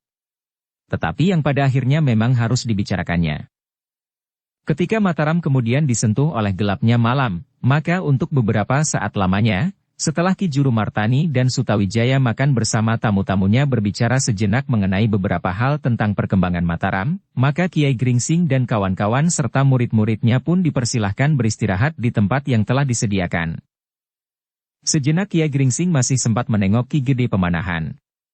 Nampak bahwa dalam keadaannya, Ki Gede Pemanahan tetap tenang dan yang mencemaskan Kiai Gringsing, seakan-akan Ki Gede Pemanahan memang sudah tidak mempunyai gairah. Aneh sekali, berkata Kiai Gringsing di dalam hatinya. Ki Gede Pemanahan adalah seorang panglima. Seharusnya ia memiliki kemampuan untuk bertahan atas segala keadaan. Baik jasmaniah maupun batiniah. Ia seharusnya tidak segera menjadi putus asa menghadapi persoalan Raden Sutawijaya yang dalam keadaan seperti itu justru harus mendapat perhatian sejauh-jauhnya. Namun kemudian, seolah-olah terdengar jawaban di dalam hatinya. Tetapi Ki Gede bukan saja seorang panglima perang, ia adalah orang yang memiliki kebijaksanaan dan meskipun tidak sejauh Ki Juru Martani, namun Ki Gede Pemanahan mempunyai ketajaman mata hati. Mungkin ia sudah melihat bahwa ia sudah berjalan sampai ke batas. Kiai Gringsing menarik nafas dalam-dalam. Ia justru menjadi kagum, bahwa jika Ki Gede Pemanahan memang sudah merasa bahwa hari-hari terakhirnya memang sudah tiba, namun ia masih tetap tenang dan tabah. Tanpa kegelisahan sama sekali. Seakan-akan Ki Gede Pemanahan telah dekat sekali dengan kesempurnaan lahir dan batin. Perjalanan kembali ke asalnya sama sekali tidak mencemaskan dan menggelisahkannya. Dengan tenang dari tabah ia menunggu saat yang menciptakannya memanggilnya kembali. Dengan persoalan-persoalan yang menggelepar di dalam hatinya tentang Ki Gede Pemanahan, tentang dirinya sendiri, dan tentang berbagai persoalan yang desak-mendesak di dalamnya, Kiai Gringsing masuk ke dalam bilik yang disediakan baginya dan bagi Ki Sumangkar serta Ki Demang Sangkal Putung. Sedang kedua murid Kiai Gringsing agaknya lebih senang berada di regol bersama Raden Sutawijaya. Namun di antara mereka tidak banyak lagi yang dibicarakan. Seakan-akan mereka telah dibebani oleh kelelahan, sehingga mereka pun segera berbaring di tempat masing-masing. Yang terdengar kemudian adalah desah angin malam yang dingin. Angin yang basah, yang menggetarkan dedaunan di halaman. Dan menjelang tengah malam, maka Mataram seakan-akan telah menjadi lelap. Sedang Agung Sedayu dan Suandaru pun telah berada di dalam bilik pula. Yang terdengar kemudian selain sentuhan angin di dedaunan adalah suara cengkerik dan belalang yang berderik di batang-batang pepohonan. Lamat-lamat suara angkup terdengar ngelangut di kejauhan. Namun dalam pada itu, Kiai Gringsing sama sekali tidak dapat memejamkan matanya. Ia dibebani oleh rahasia tentang dirinya sendiri, sehingga seakan-akan ia telah didorong ke dalam keadaan yang telah menyudutkannya. Lewat tengah malam, Kiai Gringsing yang tidak dapat tidur itu tiba-tiba terperanjat. Di antara bunyi malam yang mengiba-iba ia mendengar bunyi yang lain. Bunyi yang mempunyai pertanda khusus bagi dirinya sendiri. Kiai Gringsing menjadi heran. Bahkan hampir tidak percaya bahwa ia mendengar bunyi itu. Bunyi yang sudah lama sekali tidak pernah didengarnya. Tetapi Kiai Gringsing tidak dapat tinggal diam. Bunyi itu sangat menarik perhatiannya sehingga ia tidak dapat berbaring saja di tempatnya. Perlahan-lahan Kiai Gringsing bangkit. Dilihatnya Ki Sumangkar dan Ki Demang Sangkal Putung masih tetap tidur nyenyak di tempatnya. Dengan hati-hati Kiai Gringsing pun kemudian melangkah ke pintu. Sejenak ia berdiri termangu-mangu. Jika ia membuka pintu itu dan pintu itu berderik, maka ia akan membangunkan orang-orang yang sedang tidur dengan nyenyaknya itu. Tetapi aku harus keluar, berkata Kiai Gringsing di dalam hati. Bunyi itu aneh sekali bagiku. Seharusnya aku tidak mendengarnya lagi. Perlahan-lahan Kiai Gringsing terpaksa membuka pintu itu. Ia sudah menyediakan jawaban jika Ki Sumangkar kemudian terbangun dan bertanya. Gerit yang lembut ternyata memang sudah membangunkan Ki Sumangkar. Ketika ia mengangkat kepalanya, dan melihat Kiai Gringsing di depan pintu, maka ia pun bertanya. Kemana, Kiai? Pertanyaan itu memang sudah diperhitungkannya, sehingga dengan segera ia menjawab. Ke belakang. Ke pakiwan sebentar. Ki Sumangkar tidak menghiraukannya lagi. Dan Kiai Gringsing pun menganggap bahwa meskipun Ki Sumangkar mendengar bunyi seperti yang didengarnya, namun Ki Sumangkar tentu tidak akan menghiraukan dan bahkan sama sekali tidak mengerti apakah di sela-sela bunyi cengkerik, belalang, dan angkup pohon nangka itu terdengar bunyi yang lain, yang penting artinya bagi Kiai Gringsing. Ketika Kiai Gringsing sudah berdiri di longkangan di muka gandok, ia termangu-mangu sejenak. Di antara suara-suara malam ia masih mendengar suara yang sudah lama sekali tidak didengarnya itu. Apakah Ki Juru Martani? Bertanya Kiai Gringsing di dalam hatinya. Lalu, jika memang Ki Juru mengenal bunyi itu dan mampu menirukan tepat seperti seharusnya, maka aku kira aku memang tidak akan dapat lari lagi. Karena itu, maka Kiai Gringsing tidak menghindarkan diri dari bunyi itu. Telinganya yang tajam segera menangkap dari mana arahnya. Sejenak Kiai Gringsing berdiri tegak di tempatnya. Masih terasa sangat sepi dan dingin. Selangkah demi selangkah ia maju mendekati sumber bunyi itu. Meskipun ia kenal benar akan bunyi itu, namun ia harus berhati-hati, karena sama sekali tidak menduga, bahwa pada suatu saat di Mataram ia akan mendengar bunyi itu lagi. Tetapi selain Kiai Gringsing harus berhati-hati terhadap sumber bunyi itu, ia pun harus berhati-hati pula, agar tidak ada orang yang dapat melihatnya. Sekali-sekali Kiai Gringsing berpaling. Dan akhirnya ia pun menjadi yakin bahwa Ki Sumangkar agaknya tidak mengikutinya. Setelah Kiai Gringsing melewati longkangan, maka ia pun dapat melangkah lebih cepat lagi. Semakin lama semakin dekat dengan sumber bunyi itu. Tetapi Kiai Gringsing menjadi berdebar-debar. Ternyata sumber bunyi itu bergerak. Meskipun ia menjadi semakin dekat, tetapi rasa-rasanya sumber itu pun bergerak menjauh. Kiai Gringsing menarik nafas dalam-dalam. Siapakah yang masih ingin bermain-main dalam saat seperti ini? Sejenak Kiai Gringsing terhenti. Dipusatkannya ketajaman pendengarannya. Dan ia yakin bahwa sumber bunyi itu agaknya telah bergerak pula. Kiai Gringsing pun termangu-mangu di tempatnya.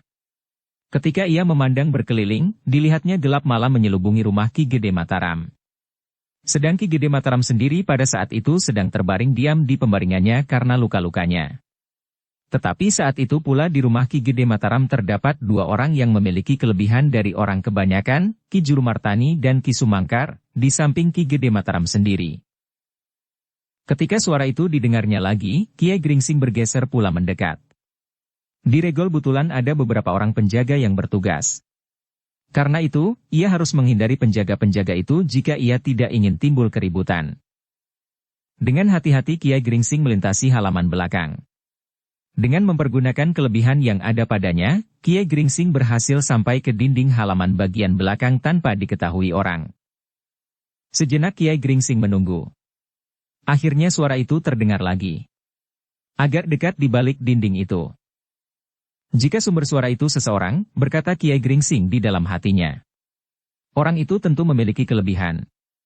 Ia dapat melihat aku mendekatinya sehingga ia berusaha untuk memancing aku ke tempat yang terpisah.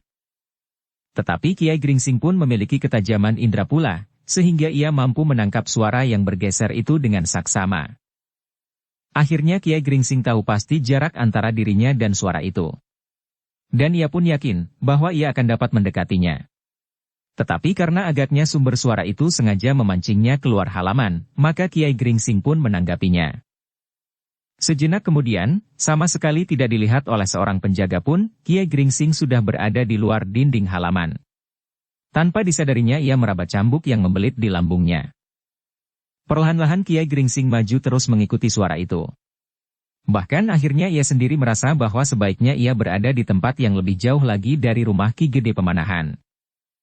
Dada Kiai Gringsing menjadi berdebar-debar ketika ia berhasil melihat sesosok bayangan di dalam kegelapan. Karena itu maka ia semakin pasti bahwa ia akan dapat mendekat dan setidak-tidaknya bertanya tentang sesuatu kepada bayangan itu. Tetapi ketika bayangan itu kemudian berada di sebuah jalan sempit maka bayangan itu pun kemudian berjalan semakin cepat.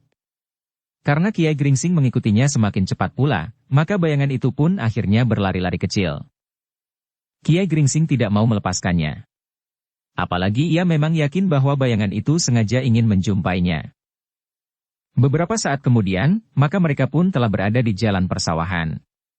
Kiai Gringsing menjadi semakin jelas melihat bayangan yang berlari ke tengah-tengah bulak itu. Dan karena itulah maka Kiai Gringsing selalu mengikutinya terus. Namun demikian Kiai Gringsing masih saja selalu dibayangi oleh teka-teki tentang orang yang diikutinya itu. Bunyi yang khusus itu seharusnya sudah lama tidak terdengar lagi. Bunyi yang mirip sekali dengan desis seekor ular. Bunyi yang tidak begitu banyak menarik perhatian selain mereka yang memahami benar-benar arti daripada bunyi itu. Ketika keduanya sudah berlari semakin jauh dari padukuhan dan berada di tengah bulak, maka Kiai Gringsing melihat bayangan itu berhenti.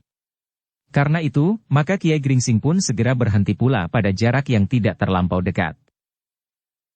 Perlahan-lahan dan dengan penuh kewaspadaan Kiai Gringsing melangkah mendekat. Selangkah demi selangkah. Sedang bayangan itu masih saja tetap berdiri di tempatnya. Ternyata bahwa Kiai Gringsing yang berdiri beberapa langkah dari orang itu tidak segera dapat mengenalnya. Ia melihat dalam keremangan malam wajah yang agak asing baginya. Namun ketajaman tatapan matanya yang memiliki kelebihan dari tatapan mata orang kebanyakan itu pun segera mengenal bahwa ada yang tidak wajar pada wajah itu. "Siapakah kau sebenarnya?" bertanya Kiai Gringsing tiba-tiba. "Kau belum mengenal aku," jawab orang itu dengan suara yang besar dan berat. Kiai Gringsing menarik nafas dalam-dalam. Perlahan-lahan ia berdesis, seperti kepada diri sendiri. "Jika aku belum mengenalmu, aku kira kau tidak perlu menyamar wajahmu dan merubah suaramu yang sebenarnya." Orang itu termenung sejenak. Namun kemudian terdengar ia tertawa sambil berkata, "Pikiranmu aneh. Aku memang menyamar. Tetapi tidak karena kau. Aku sadar bahwa seorang pemimpin yang luar biasa di Mataram ini akan dapat mengenalku. Dan aku kira, orang itulah yang mendekatiku. Ternyata kau orang tua bangka yang tidak tahu malu." Kiai Gringsing tertegun sejenak. Lalu katanya, "Kenapa aku tidak tahu malu? Kenapa kau mengikuti aku? Aku memberikan isyarat bagi orang yang penting bagiku. Tidak kepadamu." Kiai Gringsing mengangguk-angguk. Katanya, "Jika demikian aku minta maaf. Aku tidak sengaja mencampuri persoalanmu." Ia berhenti sejenak, lalu, "Tetapi kenapa kau memanggil salah seorang pemimpin Mataram dengan isyarat itu?" "Itu urusanku," sahut orang itu. Kiai Gringsing termangu-mangu sejenak. Ia mencoba mengamati orang itu dengan saksama. Mula-mula ia menyangka bahwa orang itu adalah Ki Juru Martani. Tetapi ternyata menurut bentuk tubuhnya, Kiai Gringsing menganggap bahwa orang itu tentu bukan Ki Juru. Bukan pula Ki Sumangkar dan apalagi Ki Gede Pemanahan yang sedang terbaring itu.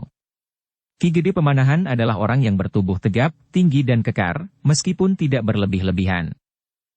"Sekarang," berkata orang itu, "kembalilah ke rumah itu.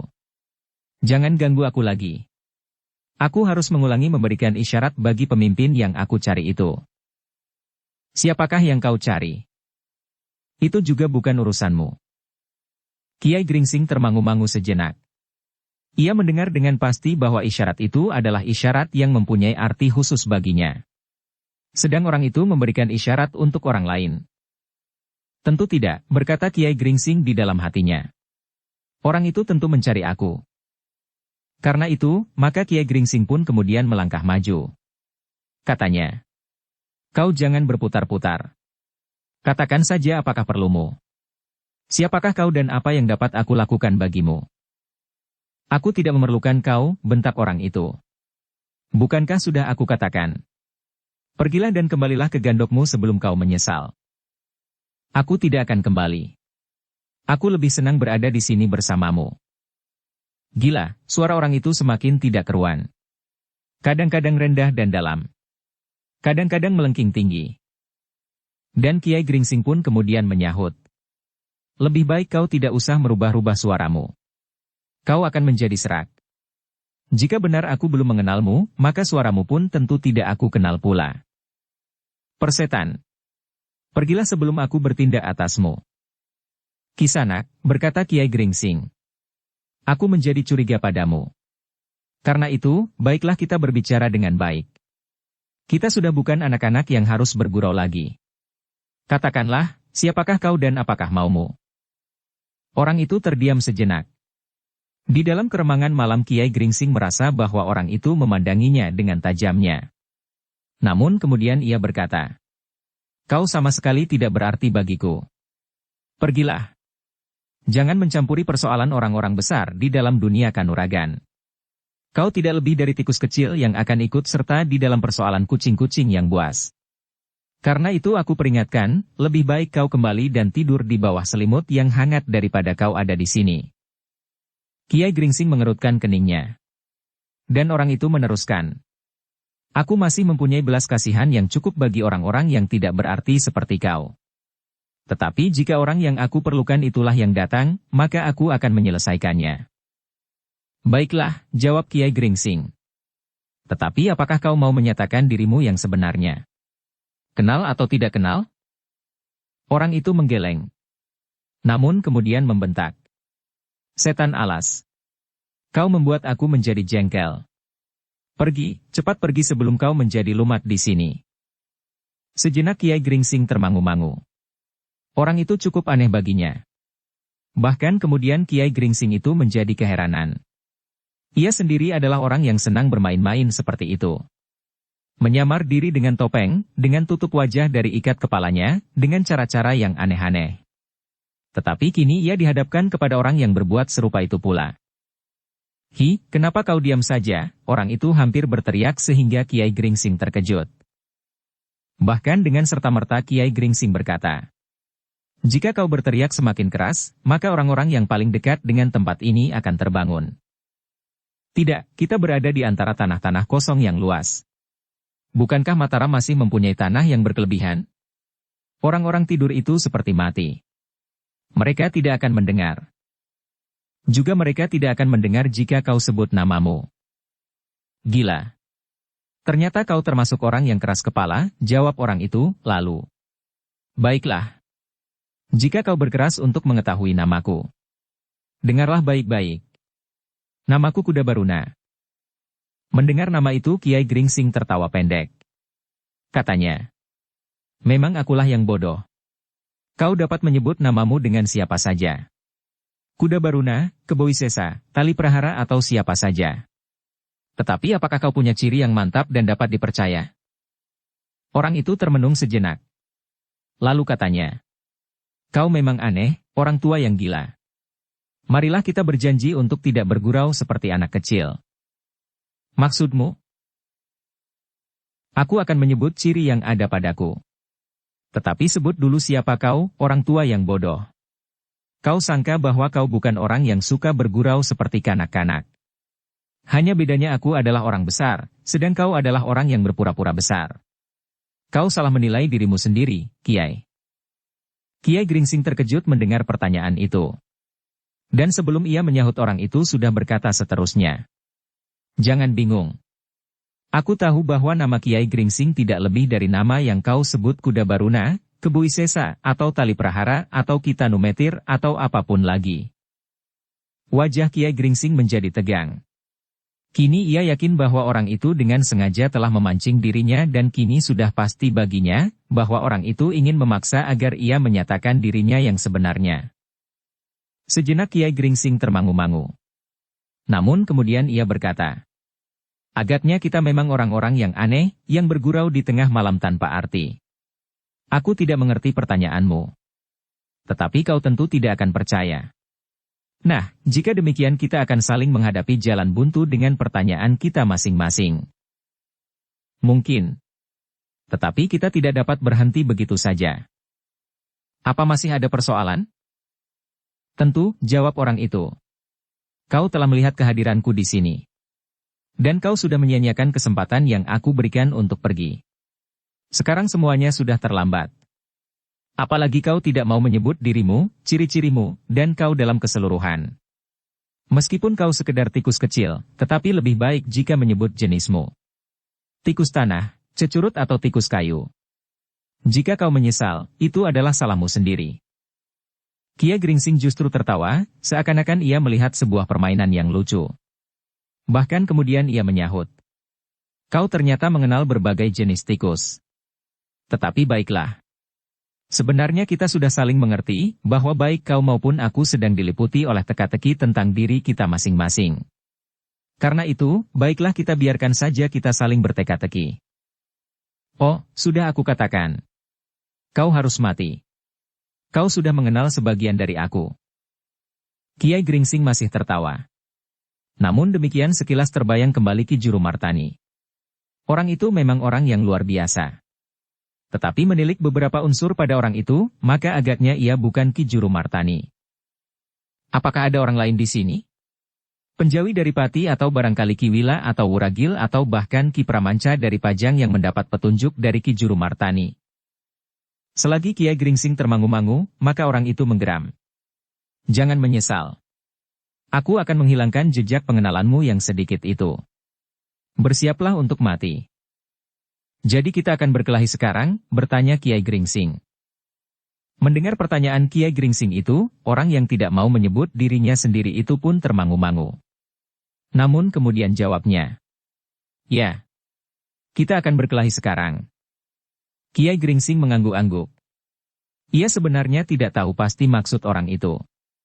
Apakah ia sekedar bergurau, atau ia memang mempunyai kepentingan lain? Bahkan dengan caranya, ia bersungguh-sungguh untuk mencelakainya. Sekilas terbayang pula wajah Panembahan Agung, Panembahan Alit, Daksina dan orang-orangnya. Katanya di dalam hati. Apakah orang ini salah seorang dari mereka yang masih tertinggal dan berusaha membalas dendam atas kematian Panembahan Agung atau Panembahan Alit? Jika demikian maka ia pun harus pergi kepada Ki Waskita untuk membuat perhitungan yang sama. Tetapi agaknya ada sesuatu yang lain lagi melonjak di dalam hati Kiai Gringsing. Jika orang itu datang dari pihak Panembahan Agung, mungkin ia datang dari Pajang. Seorang senapati yang pilih tanding yang marah karena kehilangan Daksina di padukuhan terpencil itu. Namun bagaimanapun juga Kiai Gringsing sudah siap menghadapi segala kemungkinan. Jika ia harus bertempur, maka ia pun akan bertempur. Jika ia harus mempergunakan senjatanya, apa boleh buat, meskipun mungkin akan mengejutkan banyak orang yang dapat mendengar letupan senjatanya. Kiai Gringsing pun segera bersiap sepenuhnya. Ia merasa bahwa ia sudah pulih kembali. Bekas luka-lukanya sama sekali tidak lagi mengganggu. Sejenak mereka saling berhadapan. Namun sejenak kemudian orang yang menyamar wajahnya itu pun melangkah maju. Tubuhnya yang agak miring ke sebelah kanan dan langkahnya yang seperti berat sebelah itu sangat menarik perhatian Kiai Gringsing. "Nah, kau ternyata telah terjerumus ke dalam bencana karena kesombonganmu," berkata orang itu. "Seharusnya kau tidak keluar dari gandok itu karena kau mendengar isyaratku. Isyaratku adalah suara dari neraka, dan siapa yang menanggapinya berarti maut." Kiai Gringsing tidak menjawab. Ia berdiri tegak menghadap orang itu. Ketika ia melihat orang itu meletakkan berat tubuhnya pada sebelah kakinya, maka Kiai Gringsing yang memiliki ketajaman pandangan melampaui kebanyakan orang itu pun segera mengetahui bahwa orang itu sudah siap untuk mulai. Ternyata dugaan Kiai Gringsing benar, ia tidak menunggu terlalu lama. Orang itu pun tiba-tiba meloncat maju, disusul dengan sebuah loncatan yang aneh. Ternyata ia tidak langsung menyerang. Tetapi selangkah ia meloncat ke samping. Baru kemudian serangannya menyambar lambung. Tetapi yang diserangnya adalah Kiai Gringsing. Orang yang memiliki perbendaharaan pengalaman yang luar biasa itu, sehingga karena itu, maka dengan cepat ia dapat menilai tata gerak lawannya, dengan sigapnya Kiai Gringsing menarik kakinya surut, kemudian berputar setengah lingkaran. Tetapi lawannya tidak melepaskannya. Seperti seekor tupai ia meloncat cepat sekali. Kali ini serangannya pun agak aneh. Sambil menghadap penuh ke arah Kiai Gringsing, orang itu meloncat dan menyerang dengan sebelah kakinya. Kiai Gringsing mencondongkan tubuhnya, tetapi ia curiga terhadap gerakan lawannya itu. Dan ternyata kemudian bahwa orang itu menggeliat miring dan kini kakinya yang lainlah yang menyambar dengan cepat sekali.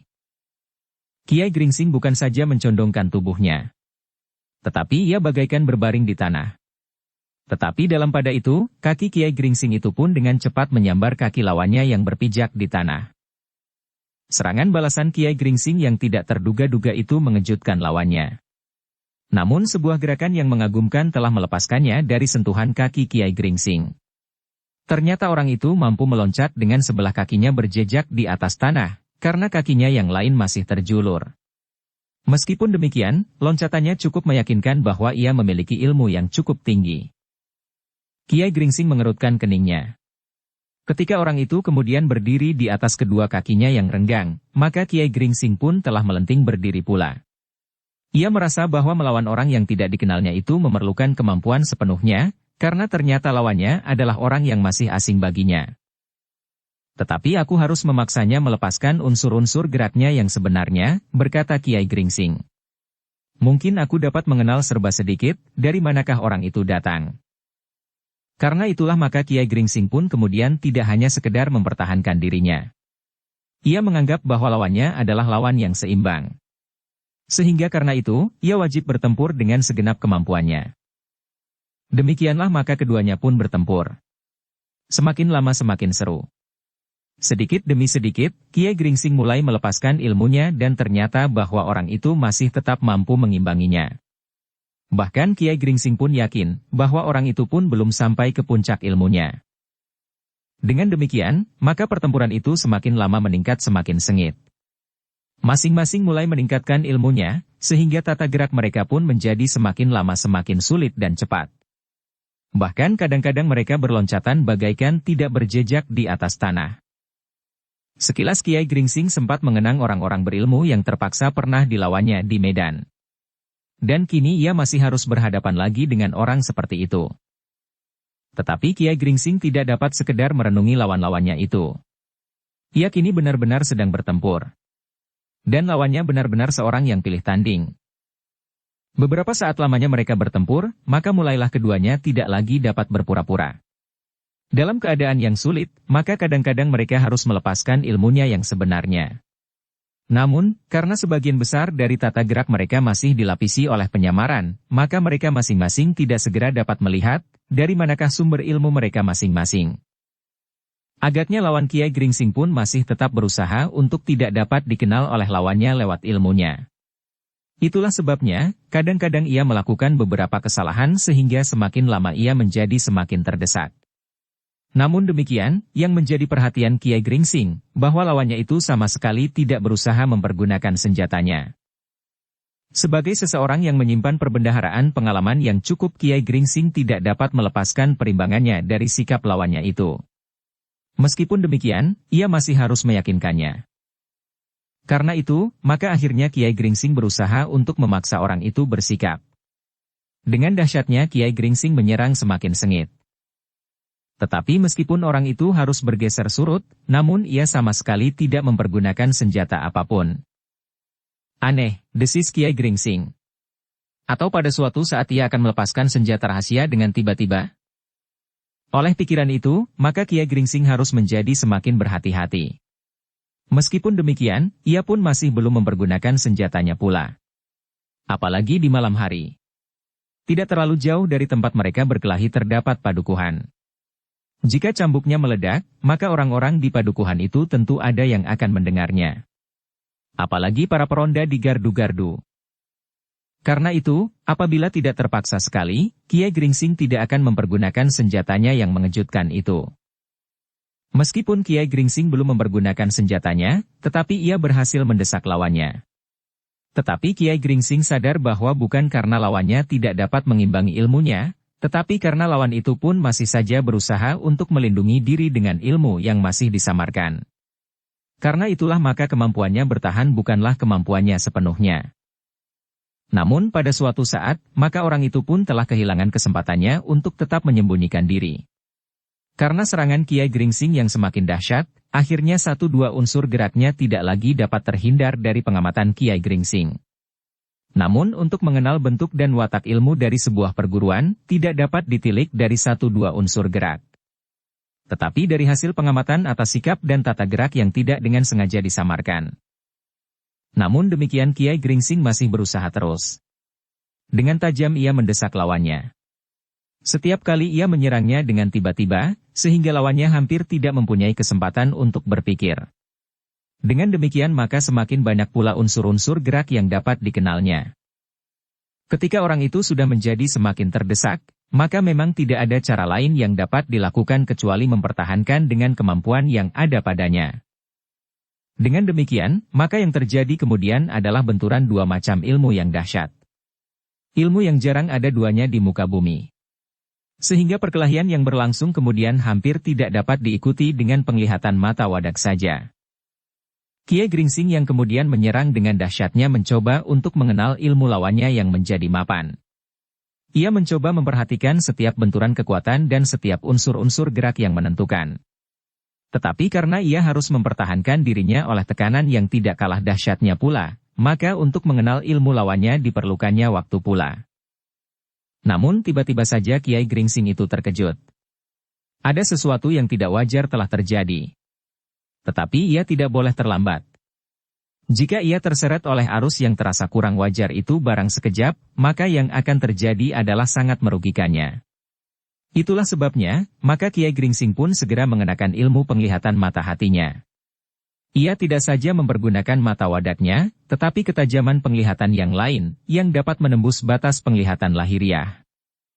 Itulah sebabnya, ketika ia melihat lawannya tiba-tiba saja menyerangnya sekaligus dari dua jurusan, ia meloncat surut. Ia masih mendapat kesempatan sekejap untuk menilai keadaan dengan saksama. Dalam waktu yang sekejap itulah ia mengetahui di manakah lawannya yang sebenarnya itu berada. Dengan demikian, maka Kiai Gringsing pun segera bersikap untuk menghadapi setiap kemungkinan. Ia pun menyadari bahwa lawannya tidak akan dapat bertindak lebih cepat dari pengenalannya, karena untuk melepaskan ilmu seperti itu, lawannya pun memerlukan waktu. Sejenak Kiai Gringsing berdiri dengan kesiagaan sepenuhnya. Ia menghadapi lawannya yang tiba-tiba saja menjadi dua orang. Tetapi dengan ketajaman pandangan mata hatinya, Kiai Gringsing dapat mengetahui yang manakah lawannya yang sebenarnya. Itulah sebabnya, maka ia berhasil menghadapi lawannya ke arah yang tepat. Sejenak mereka yang bertempur itu berdiri termangu-mangu. Seakan-akan mereka justru dengan sengaja beristirahat barang sejenak. Ternyata bahwa sikap Kiai Gringsing membuat lawannya seakan-akan menjadi ragu-ragu. Seakan-akan lawannya itu dihadapkan pada suatu kenyataan yang tidak diduganya. Tetapi sebenarnya bahwa Kiai Gringsing memiliki kemampuan untuk menilai keadaannya dengan tepat. Namun Kiai Gringsing tidak kehilangan kewaspadaan. Meskipun dengan ilmu yang sedang dihadapinya itu, ia mulai menemukan arah pengenalannya terhadap lawannya. Kisanak, tiba-tiba saja lawannya yang masih dalam keadaan siaga sepenuhnya itu berkata, "Apakah kau dapat membedakan dua bentuk yang serupa ini?"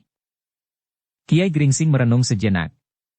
Kemudian katanya, "Kau memang luar biasa. Kau dapat merubah dirimu menjadi dua.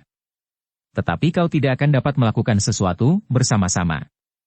Satu di antara kau berdua adalah bentuk semu yang hanya dapat menyentuh penglihatan batin yang dipengaruhi oleh ilmumu.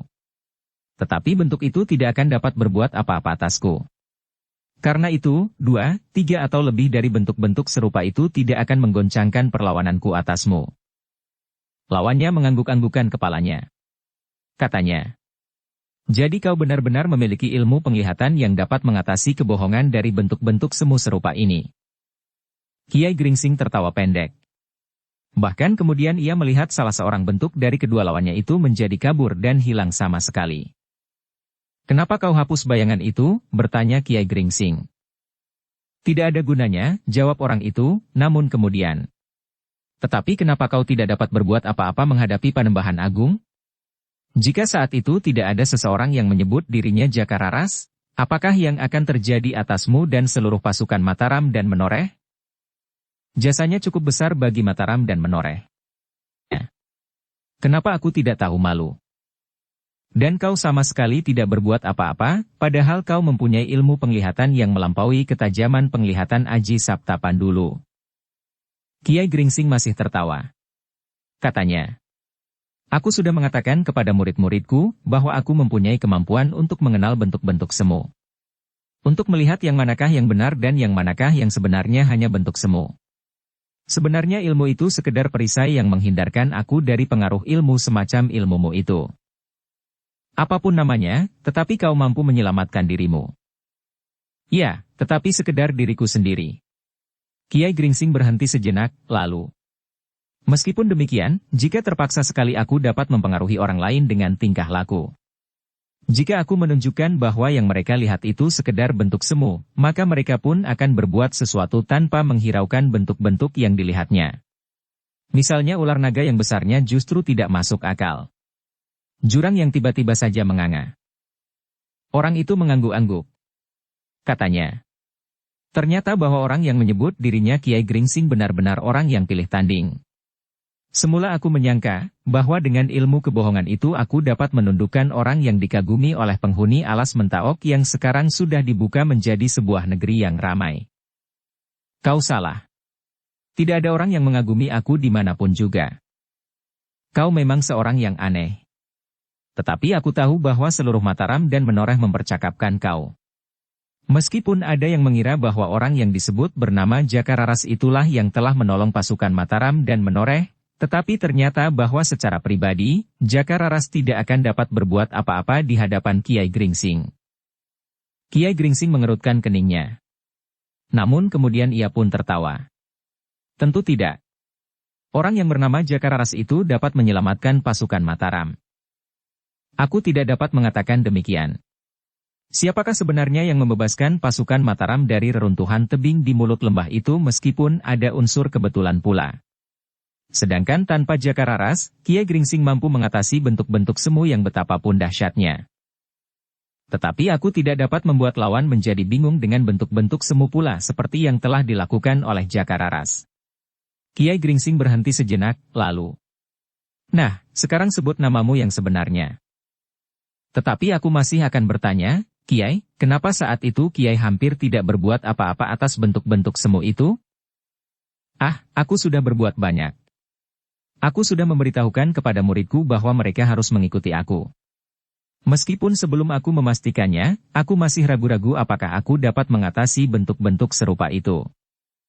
Tetapi Kiai mempunyai kemampuan yang melampaui dugaanku. Kiai dapat menangkap keadaan yang Kiai hadapi hanya dalam sekejap saja. Baiklah. Kiai Gringsing pun kemudian melepaskan segala ketegangan. Apakah maksud kedatangan Kisanak yang sebenarnya? Aku tahu bahwa Kisanak tidak bermaksud jahat. Kisanak tentu hanya sekedar ingin bergurau. Tetapi bahwa Kisanak memilih tempat ini, aku benar-benar tidak mengerti. Aku akan membunuhmu, tiba-tiba orang itu membentak. Tetapi agaknya aku tidak akan berhasil. Ternyata selain ilmu kebohongan itu, secara kanuragan aku tidak mempunyai kelebihan apa-apa dari Kiai. Demikian juga Panembahan Agung. Kiai Gringsing tidak segera menjawab. Ia masih berdiri termangu-mangu. Tetapi ia masih tetap yakin bahwa orang yang memancingnya itu sebenarnya memang tidak bermaksud jahat, meskipun ia harus mengerahkan tenaga untuk mengatasi perkelahian yang telah terjadi beberapa saat itu. Namun dalam pada itu Kiai Gringsing pun berdesah di dalam hati. Agaknya orang ini dengan sengaja ingin memancing unsur-unsur gerak untuk dapat dikenalnya.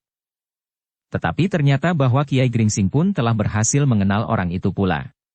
Ini dengan sengaja ingin memancing unsur-unsur gerak untuk dapat dikenalnya. Sejenak kemudian, setelah mereka termangu-mangu beberapa saat, maka orang itu pun berkata pula. Nah, Kiai. Apakah kira-kira aku dapat memenangkan perkelahian ini jika diteruskan? Kiai Gringsing menggelengkan kepalanya, katanya. Aku tidak tahu. Tetapi aku sudah lelah. Jika kau mau, biarlah besok saja kita lanjutkan. Mungkin aku dapat minta agar Ki Juru Martani dan Ki Sumangkar menjadi saksi. Lawannya termenung sejenak. Namun ia pun kemudian tertawa. Kiai. Baiklah. Agaknya aku tidak usah berpura-pura lagi, karena aku yakin bahwa permainanku telah gagal. Tidak. Kisanak telah berhasil. Orang itu masih tertawa.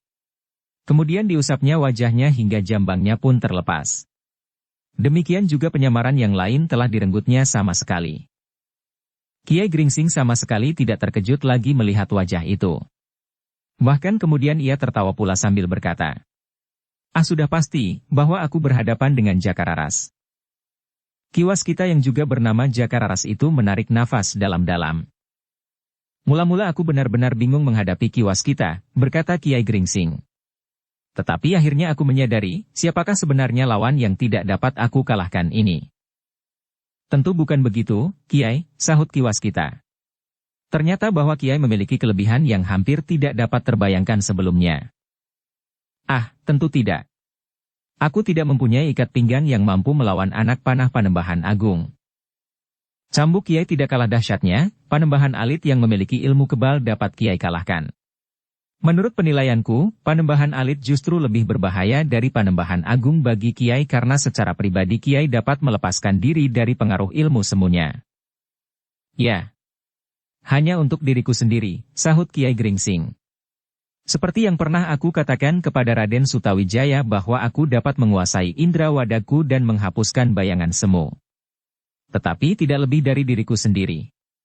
Aku tidak dapat mempergunakan ilmuku untuk mempengaruhi orang lain.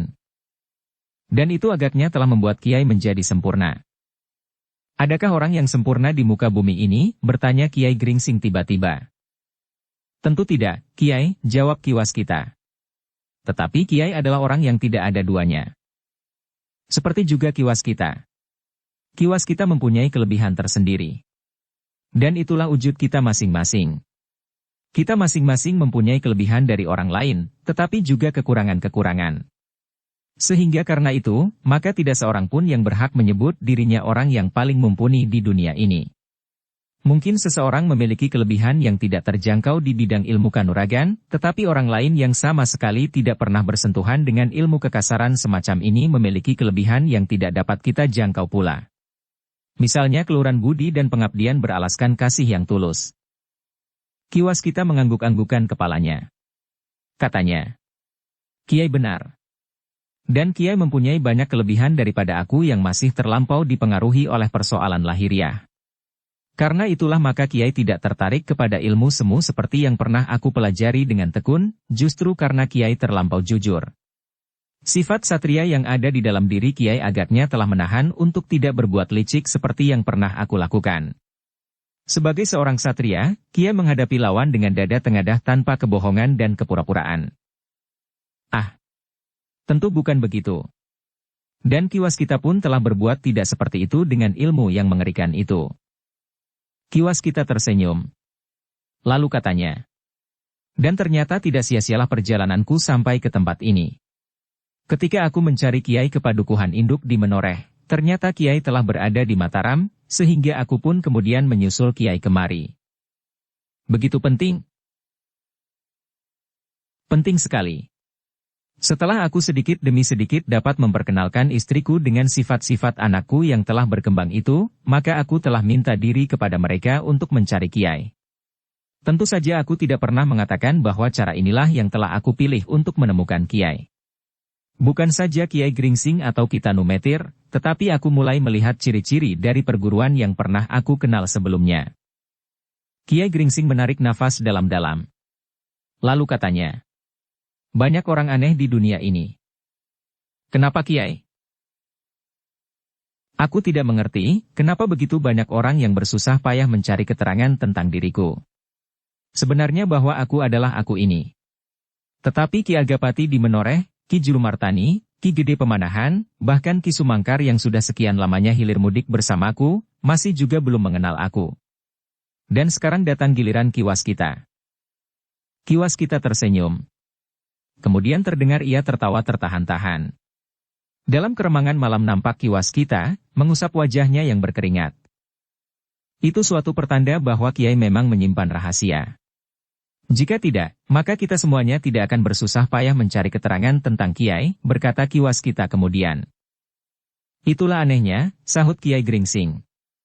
Seandainya ada rahasia apapun padaku, maka apakah aku ini orang yang demikian penting sehingga Ki Waskita dan bahkan Ki Jurumartani merasa perlu untuk bertanya tentang sesuatu yang tidak aku mengerti. Kini Ki Waskita tertawa lebih keras. Katanya, mungkin kami memang ingin mengetahui apa yang Kiai tidak mengetahui. Tetapi apakah Kiai secara kebetulan saja sampai ke tempat ini? Kiai Gringsing mengerutkan keningnya, lalu ia pun tertawa pula. Katanya, Ki Waskita tentu akan bertanya, kenapa aku mengenal isyarat yang Ki Waskita perdengarkan. Bukankah begitu? Tentu Ki Waskita akan menghubungkan aku dengan perguruan yang memiliki isyarat khusus itu. Keduanya tertawa berkepanjangan. Memang tidak ada sesuatu yang dapat disembunyikan di antara keduanya, seakan-akan keduanya saling dapat melihat isi hati masing-masing. Meskipun demikian Ki Waskita pun kemudian berkata, demikianlah, Kiai. Aku harus heran bahwa Kiai mengenal pertanda khusus dari perguruan itu. Jadi Ki Waskita murid dari suatu perguruan yang memiliki isyarat khusus itu untuk saling mengenal? Kiai tentu tahu bahwa aku bukan murid dari perguruan itu. Tetapi Kiai tentu akan bertanya, kenapa aku mengenal pertanda itu? Ya. Kenapa Ki Waskita mengenal pertanda itu? Aku mempelajarinya dari seorang sahabat. Jadi, agaknya tidak semua orang yang mengenal pertanda itu adalah murid dari perguruan yang memilikinya. Bukankah begitu? Dan aku pun tidak mengenal perguruan itu sama sekali. Yang membawa aku kemari adalah tanggapan naluriah. Aku mendengar sesuatu yang asing bagiku, sehingga aku menjadi curiga. Itulah sebabnya maka aku pun segera mencarinya. Mungkin isyarat itu datang dari pihak yang tidak senang melihat Mataram berkembang. Ternyata aku keliru. Isyarat itu datang dari Ki Waskita. Kiai, berkata Ki Waskita.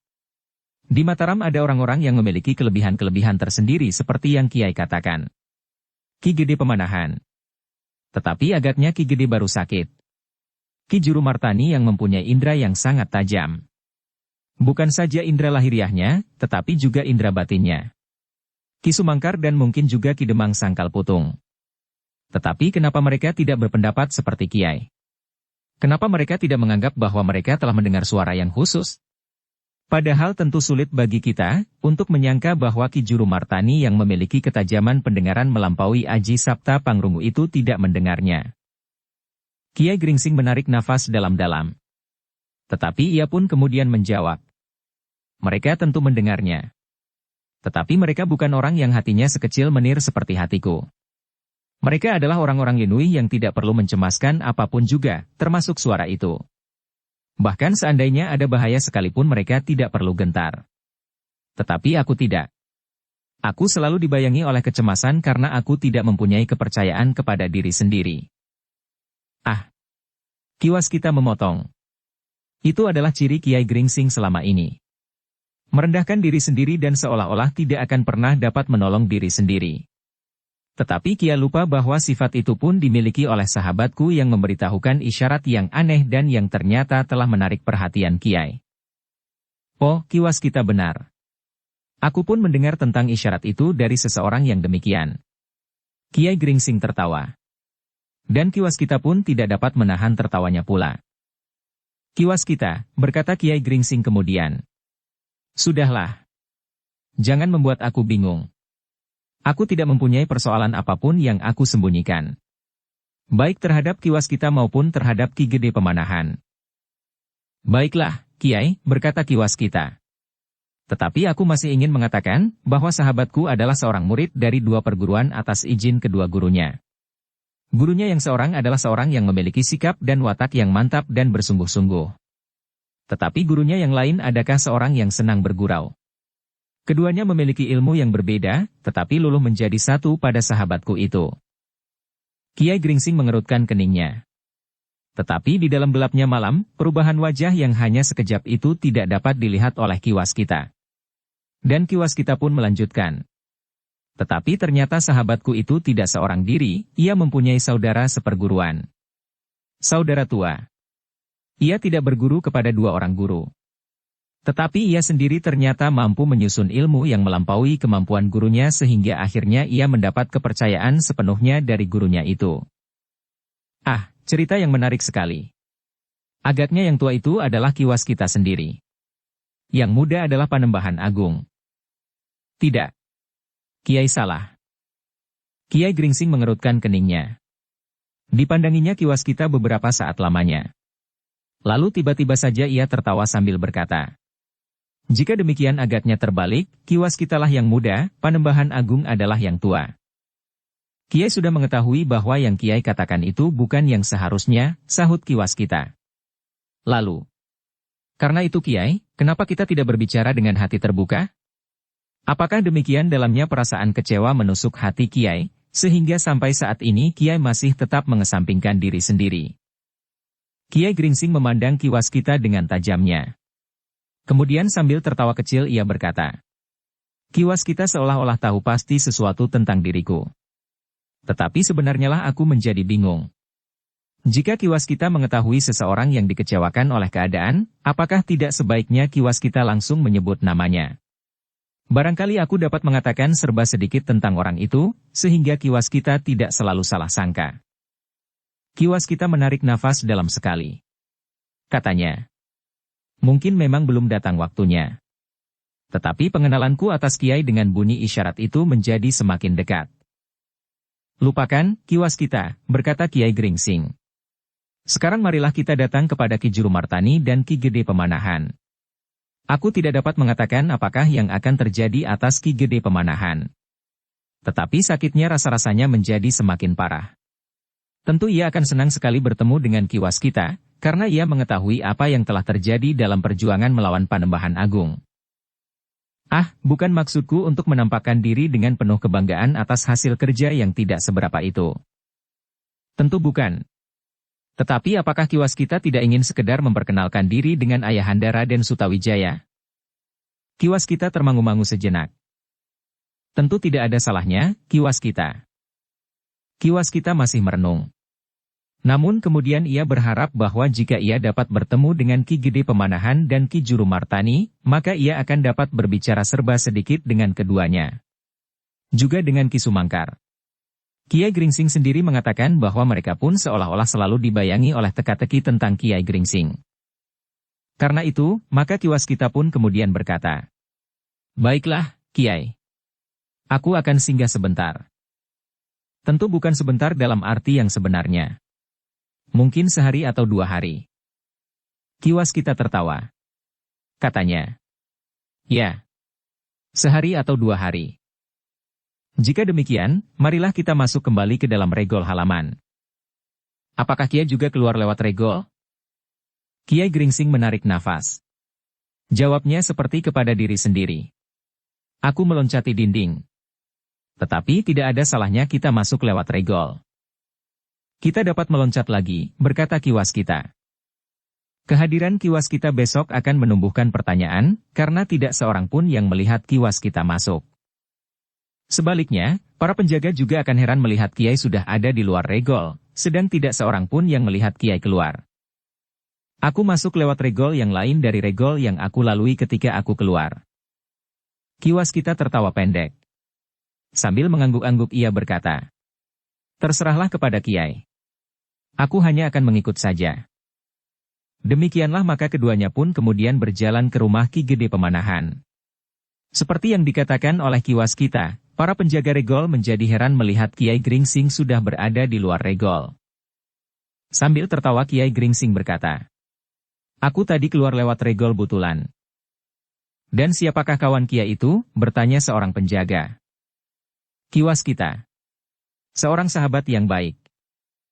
Penjaga regol itu mengangguk-angguk. Dipersilahkannya keduanya masuk. Meskipun para penjaga itu dibebani oleh perasaan heran bahwa keduanya datang di malam hari, tetapi mereka pun tahu bahwa Kiai Gringsing adalah tamu Ki Gede Pemanahan. Bahkan hampir setiap pengawal sudah mendengar bahwa Kiai Gringsing telah banyak berbuat bagi kepentingan Mataram. Karena itu para pengawal itu pun tidak sepantasnya mencurigainya. Kedatangan Ki Waskita di Gandok telah menumbuhkan berbagai macam tanggapan. Dengan heran Ki Sumangkar dan Ki Demang yang kemudian terbangun melihat bahwa Ki Waskita telah ada di Mataram. Agung Sedayu dan Swandaru yang kemudian terbangun, pula saling berpandangan dan perlahan-lahan Swandaru berbisik. Kapan orang itu datang? Agung Sedayu menggelengkan kepalanya. Jawabnya, aku tidak tahu. Kita hampir bersamaan bangun. Besok Ki Gede tentu akan heran melihat kehadiranku, berkata Ki Waskita. Aku akan menjelaskan persoalannya, berkata Kiai Gringsing. Ya. Mudah-mudahan Ki Gede Pemanahan mengerti pula bahasa isyarat itu. Ki Sumangkar yang mendengarkan pembicaraan itu pun bertanya. Bahasa isyarat yang mana? Kiai Gringsing tersenyum. Katanya. Bahasa isyarat Ki Waskita. Ki Sumangkar mengerutkan keningnya. Tetapi ia tidak bertanya lebih lanjut. Dalam pada itu, Kiai Gringsing pun kemudian mempersilahkan tamunya untuk beristirahat bersama mereka di Gandok itu. Sambil tertawa Kiai Gringsing berkata, meskipun bukan aku pemilik rumah ini, tetapi biarlah aku mempersilahkan Ki Waskita. Ia berhenti sejenak, lalu. Apakah Ki Waskita akan mandi dahulu? Ki Waskita pun tertawa. Jawabnya, tidak ada artinya. Aku tidak membawa ganti pakaian sama sekali. Seperti kebiasaan para perantau. Jika aku mandi sekarang, akhirnya aku akan memakai pakaian kotor pula.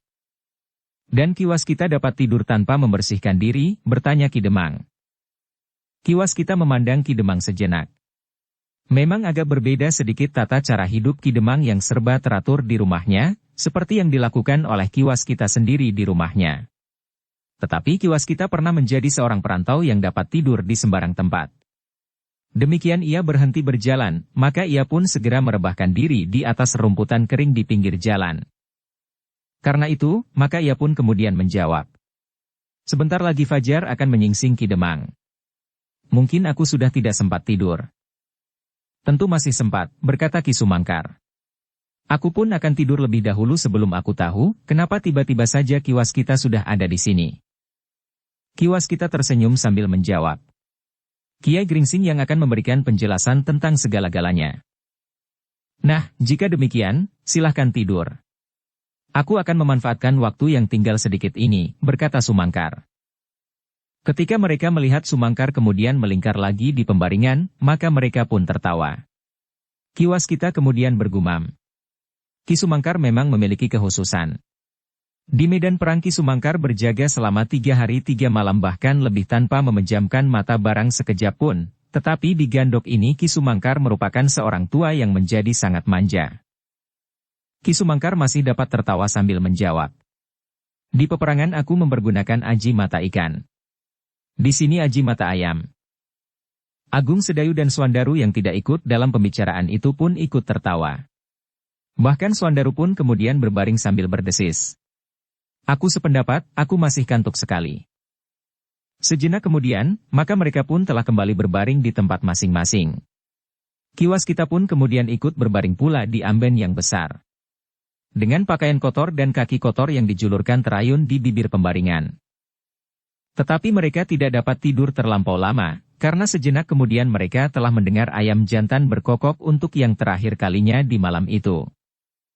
Swandaru yang kemudian menggeliat sambil duduk di pembaringan bergumam. Rasa-rasanya aku belum tidur sama sekali. Hari sudah pagi. Agung Sedayu yang sudah terbangun pula, tetapi masih tetap berbaring menyahut. Kita harus bangun lebih dahulu dari Raden Sutawijaya. Kita tamu di sini. Apakah kita juga akan mengisi jambangan di Pakiwan seperti di Menoreh? Bertanya Swandaru. Agung Sedayu mengerutkan keningnya. Jawabnya. Seharusnya. Tetapi aku sudah mendengar Senggot Timba berderu. Tentu di sini ada beberapa orang pelayan. Meskipun Mataram belum menemukan bentuknya yang pasti, tetapi rasa-rasanya kita berada di sebuah kadipaten. Apalagi Raden Sutawijaya adalah putra angkat terkasih dari Kanjeng Sultan di Pajang. Swandaru mengangguk-angguk. Lalu, jadi kita harus berbuat apa? Kita keluar dari Gandok. Jika Raden Sutawijaya keluar ke Pendapa, kita sudah ada di Pendapa. Di mana Raden Sutawijaya sekarang? Apakah ia tidur di dalam, atau di ujung Gandok ini, atau bahkan di Serambi itu? Agung Sedayu tidak menyahut. Ia pun kemudian bangkit dan sambil mengusap matanya ia pergi ke pintu. Tetapi ketika pintu itu terbuka, Agung Sedayu terkejut. Ia melihat Raden Sutawijaya duduk di amben di Serambi Gandok itu seorang diri. Sambil membenahi pakaiannya, Agung Sedayu mendekatinya. Kemudian beberapa langkah di sebelah amben itu ia berhenti sambil bertanya. Sepagi ini Raden sudah berada di sini? Raden Sutawijaya memandang Agung Sedayu sejenak. Lalu, ketika kau meninggalkan Regol masuk ke dalam Gandok, aku kembali berada di Regol. Jadi Raden tidak tidur sama sekali? Raden Sutawijaya menggeleng. Katanya, aku menunggui ayahanda beberapa saat. Itulah yang akan aku katakan kepada Kiai Gringsing. Kenapa dengan ayahanda Raden? Tidak apa-apa. Ayah masih selalu tersenyum. Tetapi pernafasannya nampaknya agak lain. Kenapa Raden tidak memanggil Kiai? Aku tidak ingin mengganggu. Guru juga hampir tidak tidur semalam. Barangkali sekarang guru sudah siap pula untuk menghadap jika Raden memerlukan. Raden Sutawijaya termangu-mangu sejenak. Tetapi dalam pada itu Kiai Gringsing sudah berada di pintu. Katanya, aku memang akan segera menghadap Raden. Maksudku jika sudah terang. Tetapi jika perlu, aku dapat menghadap sekarang. Raden Sutawijaya memandang Kiai Gringsing sejenak. Nampak wajahnya menjadi sangat murung. Matanya seakan-akan tidak lagi bercahaya seperti biasanya. Marilah, Raden. Tetapi biarlah aku berkemas sejenak. Dan biarlah aku membawa tamu yang tentu akan menarik sekali bagi Ki Gede Pemanahan, berkata Kiai Gringsing kemudian. Siapa? Silahkan Raden menunggu sejenak.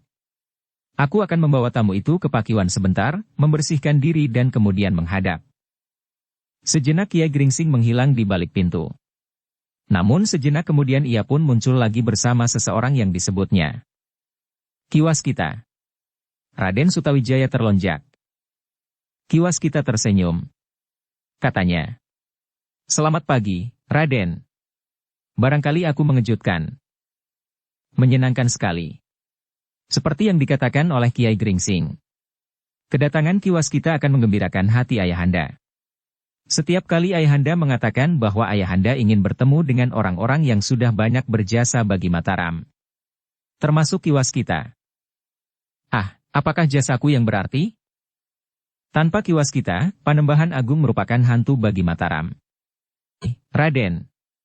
Barangkali aku mengejutkan. Tidak.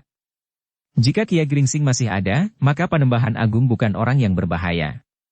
Jika Kiai Gringsing berhasil bertemu seorang dengan seorang, maka semuanya akan dapat diselesaikan. Ah, sahut Kiai Gringsing. Jangan berlebih-lebihan. Tetapi adalah suatu kenyataan bahwa Ki Waskita telah melakukannya. Sekarang, marilah kita membersihkan diri sejenak. Kemudian kita akan menghadap. Demikianlah, mereka yang ada di gandok itu pun segera membersihkan diri dan sesuci. Setelah semua kewajiban lahir dan batin mereka tunaikan dengan baik, maka mereka pun kemudian pergi menghadap Ki Gede Pemanahan di pembaringannya, meskipun matahari masih belum terbit sehingga pagi masih disaput oleh kegelapan dan rerumputan masih dibasahi oleh embun. Kehadiran mereka di bilik Ki Gede Pemanahan benar-benar telah menarik perhatian. Agar bilik itu tidak menjadi penuh sesak, maka Agung Sedayu dan Swandaru harus menunggu di luar. Ki Juru Martani yang sudah ada lebih dahulu di bilik itu pun kemudian mempersilahkan tamu-tamunya mendekat. Kiai Gringsing, Ki Sumangkar, Ki Demang Sangkal Putung dan masih ada seorang lagi. Karena baik Ki Juru Martani, maupun tatapan mata sayu Ki Gede Pemanahan agaknya melontarkan pertanyaan tentang tamunya yang seorang itu, maka Kiai Gringsing pun kemudian berkata, Ki Gede, maafkan bahwa aku telah membawa seorang tamu lagi yang datang malam tadi. Oh, Ki Gede mengangguk lemah. Siapakah tamu Kiai itu? Orang inilah yang menyebut dirinya Ki Waskita dan yang juga bernama Jakararas. Ialah orang yang telah ikut bersama Raden Sutawijaya menyerang padukuhan terpencil yang ternyata dihuni oleh orang yang menyebut dirinya bernama Panembahan Agung. Oh, hampir bersamaan Ki Gede Pemanahan dan Ki Juru Martani berdesis. Jadi, Kisanaklah yang telah menyelamatkan pengawal dari Mataram itu, bertanya Ki Gede Pemanahan kemudian. Ah, bukan begitu, Ki Gede. Aku hanya sekedar membantu, bahkan karena kehadiran Raden Sutawijaya yang membawa pasukan dari Mataram dan para pengawal dari Menoreh, maka anakku telah diselamatkan. Bersambung ke bab 172. Dukung kami dengan subscribe, follow, like, komen dan share. Terima kasih.